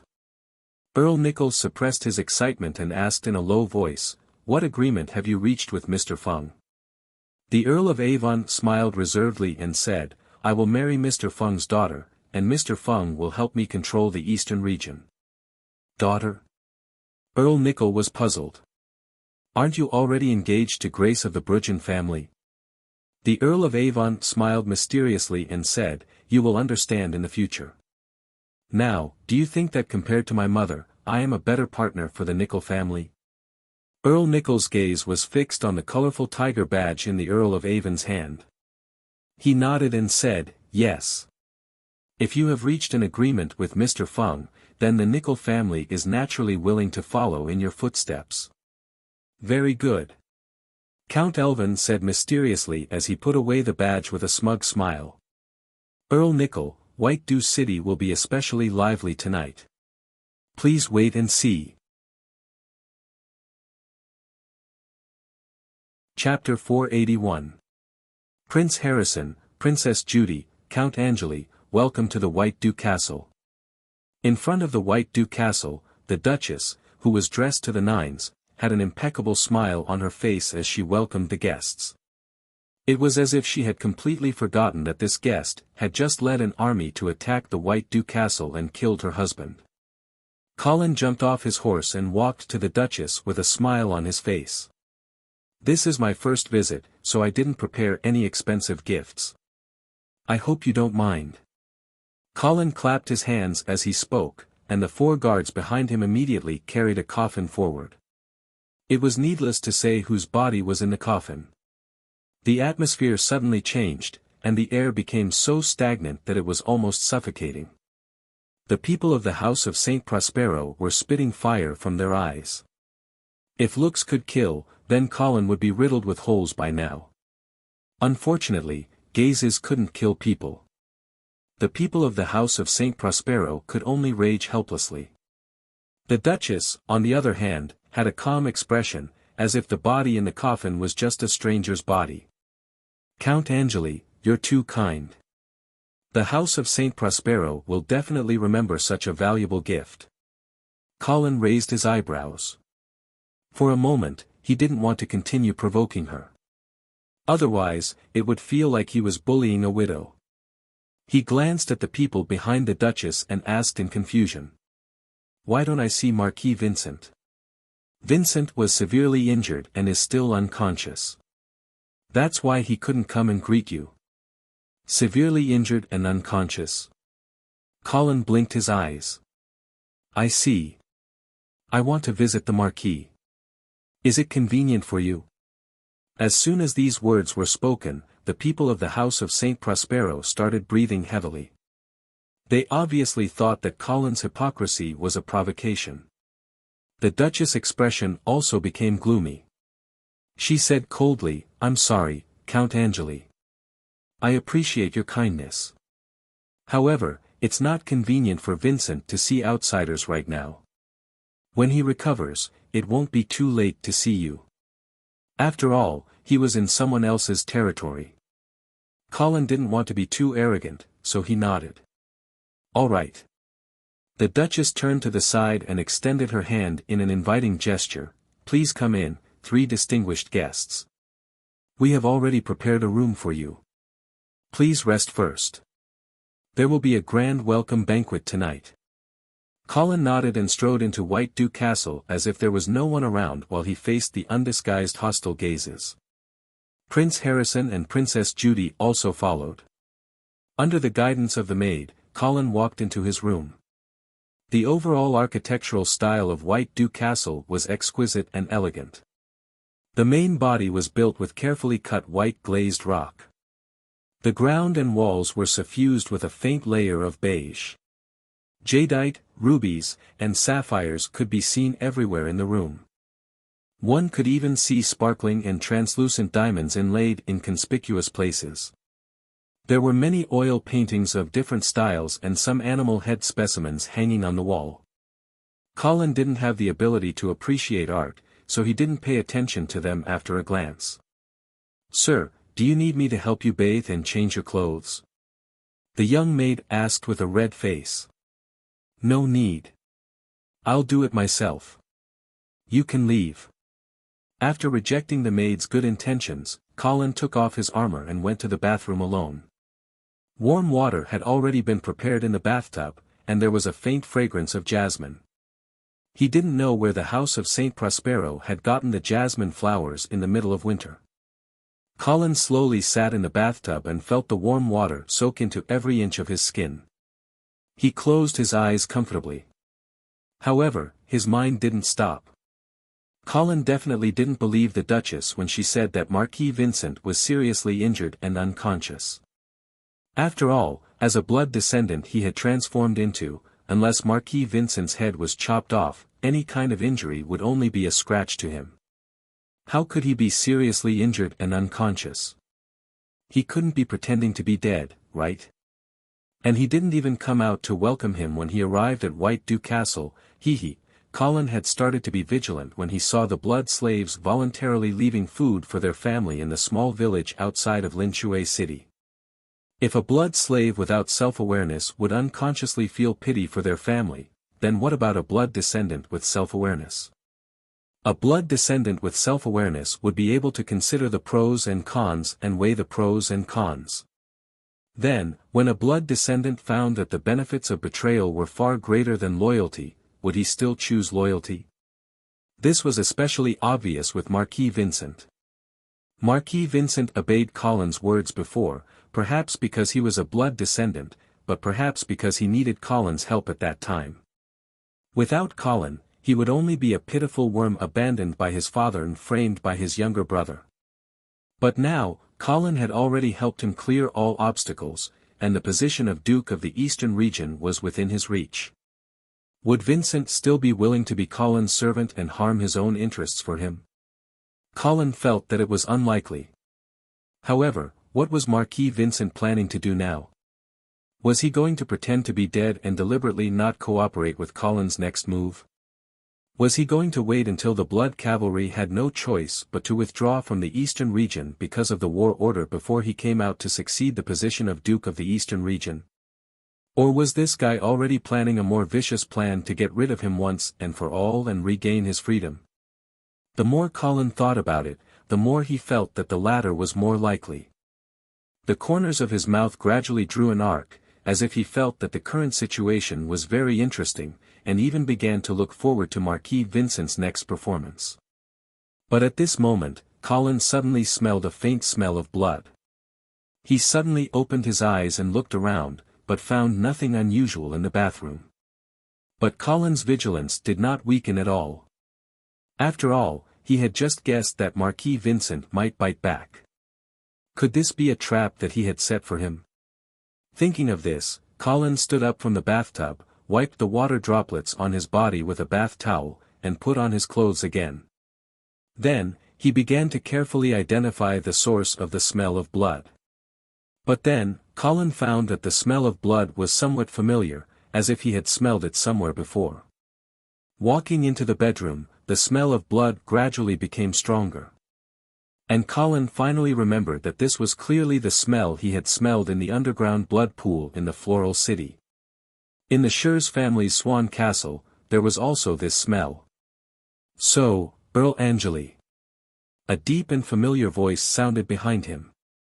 Colin's body stiffened, and the expression on his face became extremely complicated. He slowly turned around and looked at the familiar face that had appeared behind him at some point in time. He pulled out a stiff smile and said, "I'm sorry. Should I call you Duke of St. Hilda? Or Mr.?" Chapter 482. The name is not important. Mr. Chung smiled as he spoke. His attitude was so gentle that it was as if he was meeting an elder of his own family. Just like this body, it will only confuse mediocre people, but it will not fool smart people. Although he had long guessed that Mr. Chung might have used the corpse of the Duke of St. Hilda to play a reincarnation, when Colin really saw the resurrected Duke of St. Hilda with his own eyes and confirmed his previous guess, he could not help but be shocked. Even in this world of transcendence, such an unscientific thing was truly unbelievable. Was Arcana really so magical? Or was Mr. Chung just too resourceful? "I didn't expect to see you in White Duke Castle. It's truly an honor." Colin greeted with a smile. Although he tried his best to remain calm, the smile on his face was inevitably a little stiff. To be honest, Mr. Chang's appearance was completely out of his expectations. And what he hated the most was accidents. This legendary figure who had stirred up the northern frontier twice by himself was not an easy character to deal with. Especially now, after Mr. Chung had taken over the body of a paladin, Colin really had no idea how terrifying his strength would be. If such a person stood on the opposite side of him, Colin would not naively think that Mr. Chang's appearance in White Dew City was just a coincidence. Obviously, Mr. Chung had a plan here as well. But he did not know if it would conflict with his plan. "Count Angeli, this should be our first official meeting, right?" Mr. Chung looked at Colin with interest and said with a sigh. "Yes. I have long admired your great name," Colin said respectfully. At the same time, he kept guessing Mr. Chang's purpose in coming to White Dew City this time. "Actually, I have wanted to meet you for a long time, Count Angeli. Among the rising stars of the Radiance Empire in the past 10 years, you are the most outstanding one." Mr. Chung smiled and looked at Colin, not hiding the admiration in his eyes. "You flatter me." "No, not at all. In fact, I feel that I have always underestimated you." The corner of Colin's mouth twitched awkwardly. He felt that Mr. Chang's praise was a little awkward and made him very uncomfortable. Just as she was about to say something, she heard Mr. Kue ask again. "Count Angeli, you've reached rank 6, right? Colin could only nod honestly and say, yes, I was lucky enough to advance just now. What a young tier 6 knight. As far as I can remember, even the most talented paladins of the St. Thean family were not as powerful as you at your age. How can I be compared to my holy knight ancestors? No. Mr. Chong said seriously, you're even stronger than them. At least when they were your age, none of them could lead an army to attack White Dew City. Moreover, you can turn the eastern region upside down with only 20,000 bloody cavalrymen. Is it because you're too powerful? Or is it because the people of the eastern region have been living such a comfortable life for so long that the army has become so weak? The bad premonition in Colin's heart was getting stronger and stronger. His brain was spinning rapidly, thinking about the real purpose of Mr. Cheng, and at the same time he responded. No, I was just lucky to win a few battles. Mr. Chang smiled and finally stopped praising Colin. Instead, he said, when we were in Swan Castle, Archbishop Ajani told you all the secrets of the church, right? Yes. Colin hurriedly nodded and said, I agree with Archbishop Ajani's point of view very much. Nowadays, the church is too depraved. In the name of the God of Light, they keep interfering in the affairs of the empire and plundering private interests. So when I heard that you and Archbishop Ajani were determined to change the current situation, I chose to join you without hesitation. This time, I led the army to attack the eastern region because I want to cut off the church's biggest support in the secular world. What are your plans for coming to White Dew City this time? In fact, Colin was also very clear that the alliance between him, Mr. Cheng, and Archbishop Ajani was actually very fragile. Although both sides intended to resist the church, there was no basis of trust between them, and there was no clear goal or plan between them. There were even some old grudges and conflicts of interest between them. Colin did not think that Mr. Cheng would forget that he had repeatedly foiled his plans. It could even be said that the failure of the St. Thean family to successfully occupy the northern frontier was mostly due to Colin. Now, he only hoped that Mr. Cheng could temporarily put aside the grudges between them for the sake of the foundation of cooperation between them, and unite to cut off the church's tentacles in the eastern region. Mr. Cheng did not answer Colin's question, but said to himself, Count Angeli, in fact, I have always admired you, and I also very much hope to become your ally. Colin's heart sank, because he understood that generally, there would be a but at the end of this sentence pattern. And all the words he said before this, but, were all bullshit. Sure enough, he heard Mr. Cheng continue. But, you are too outstanding, so outstanding that it makes me tremble in fear. Colin pursed his lips and said helplessly, Mr. Cheng, isn't it a good thing to have an outstanding ally? It may be for some people, but not for me. Mr. Cheng stared into Colin's eyes, and there was a hint of regret in his eyes. I am a person with a strong desire for control, so I don't like those who are too outstanding, and always bring me surprises and surprises. Colin's muscles instantly tightened, and he prepared for the worst, but he still tried to persuade him. Mr. Cheng, you have overestimated me. I am just the son of a baron in the countryside. Even if I become a count, it is because of the shadow of the house of St. Hilda, no. Mr. Cheng interrupted, and the smile on his face disappeared. Count Angeli, I have carefully investigated your past, and to be honest, I have a guilty conscience. If I give you more time, I don't even dare to imagine how far you will go. So, I am sorry. Hearing this, Colin no longer had any hope in his heart. His whole body surged like flowing water, and the holy light gathered in his hands. But before he could make a move, he saw Mr. Cheng's eyes suddenly emit a dazzling light.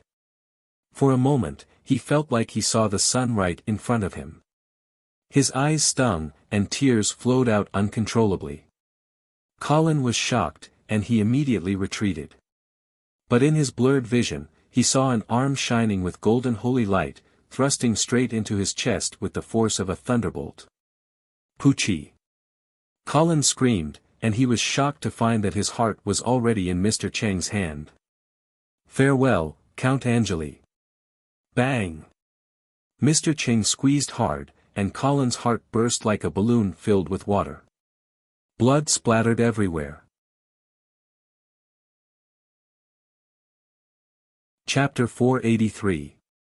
When Prince Harrison walked out of the bathroom, a maid hurriedly came forward to help him wipe off the water droplets. Having grown up in Phoenix Palace, Prince Harrison had long been used to being served by maids. He wouldn't be as pretentious as Colin. Of course, he wouldn't do anything ambiguous to a maid. As a prince, he wasn't that desperate.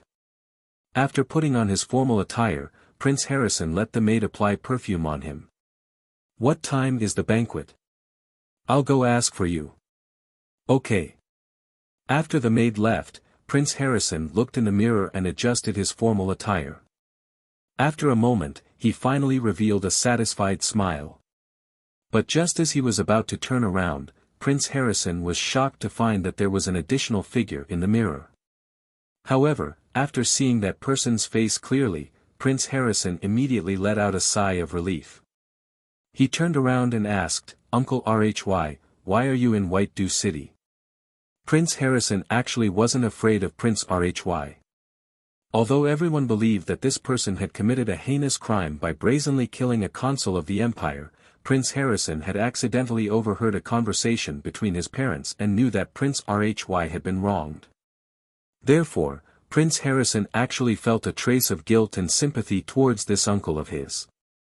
Prince Rhy sat down at the table, picked up the teapot, and poured himself a cup of flower tea. "I'm chasing after someone." "Didn't you go to Silvermoon City?" "Why are you here?" "I'm following my teacher here."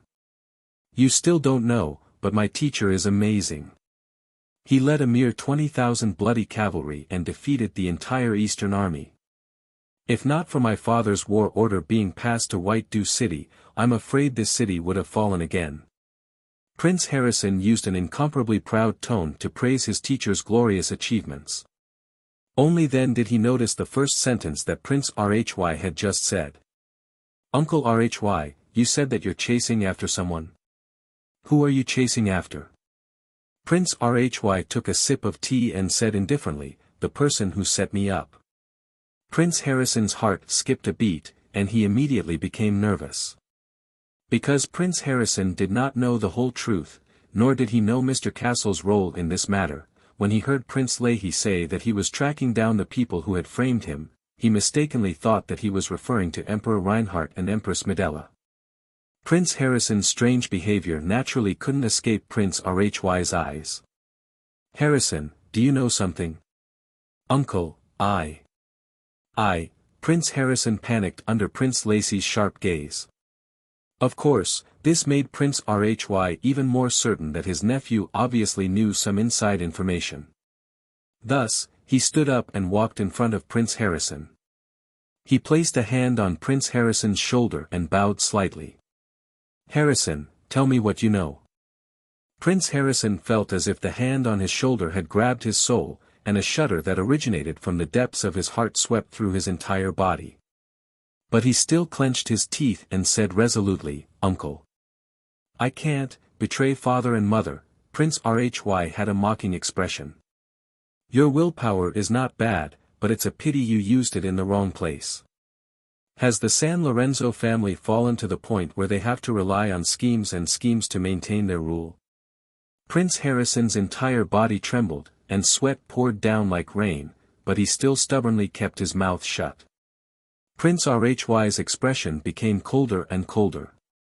"Your father has already disgraced the glory of the San Lorenzo family.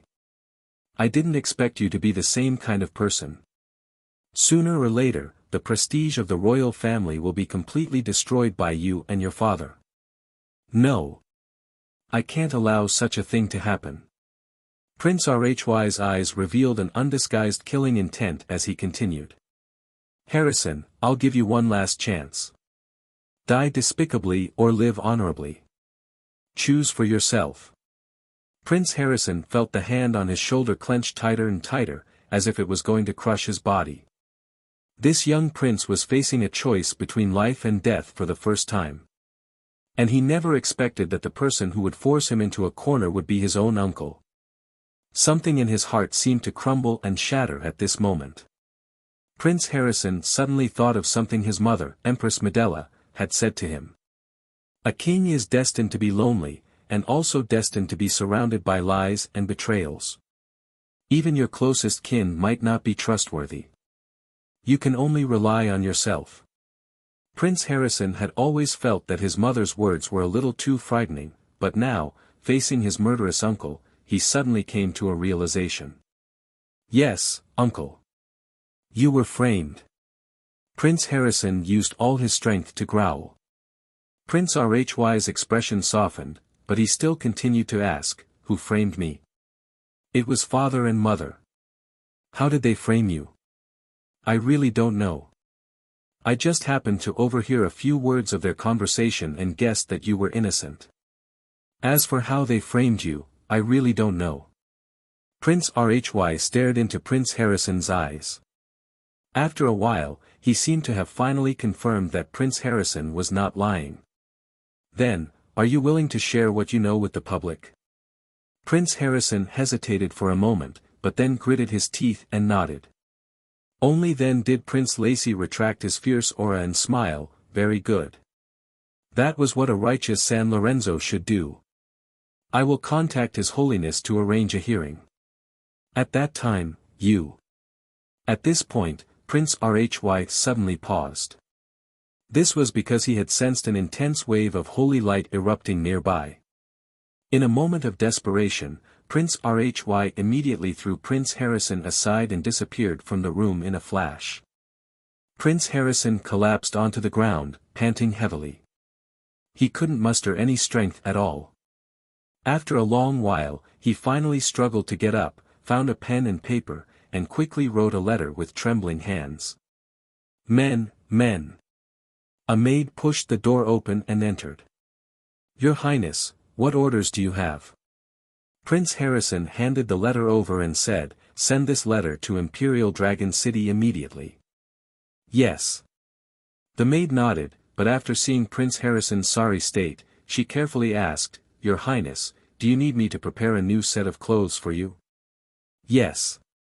On the other side, Prince Rhy rushed into Colin's room after chasing the source of the holy light, only to find that Colin was lying in a pool of blood. After carefully sensing the remaining energy waves in the air, Prince Rhy's eyes suddenly became extremely fierce. Who are you? The guards of the House of Saint Prospero finally arrived and shouted at Prince Rhy's back. Prince Rhy, of course, did not care about these guards. He jumped out of the open window without looking back. Only then did the guards notice Colin lying in a pool of blood. They were immediately scared out of their wits. Quick! Get a priest. Count Angeli was assassinated. You're tuning into the Han Li's Wuxia Adventures YouTube channel. We're so grateful for your support, and don't forget to subscribe to join us on this incredible journey through captivating stories. Your generosity through donations truly makes a world of difference, as it's the primary source of revenue that allows me to expand and enhance this channel for you. Thank you from the bottom of my heart for being a part of this adventure.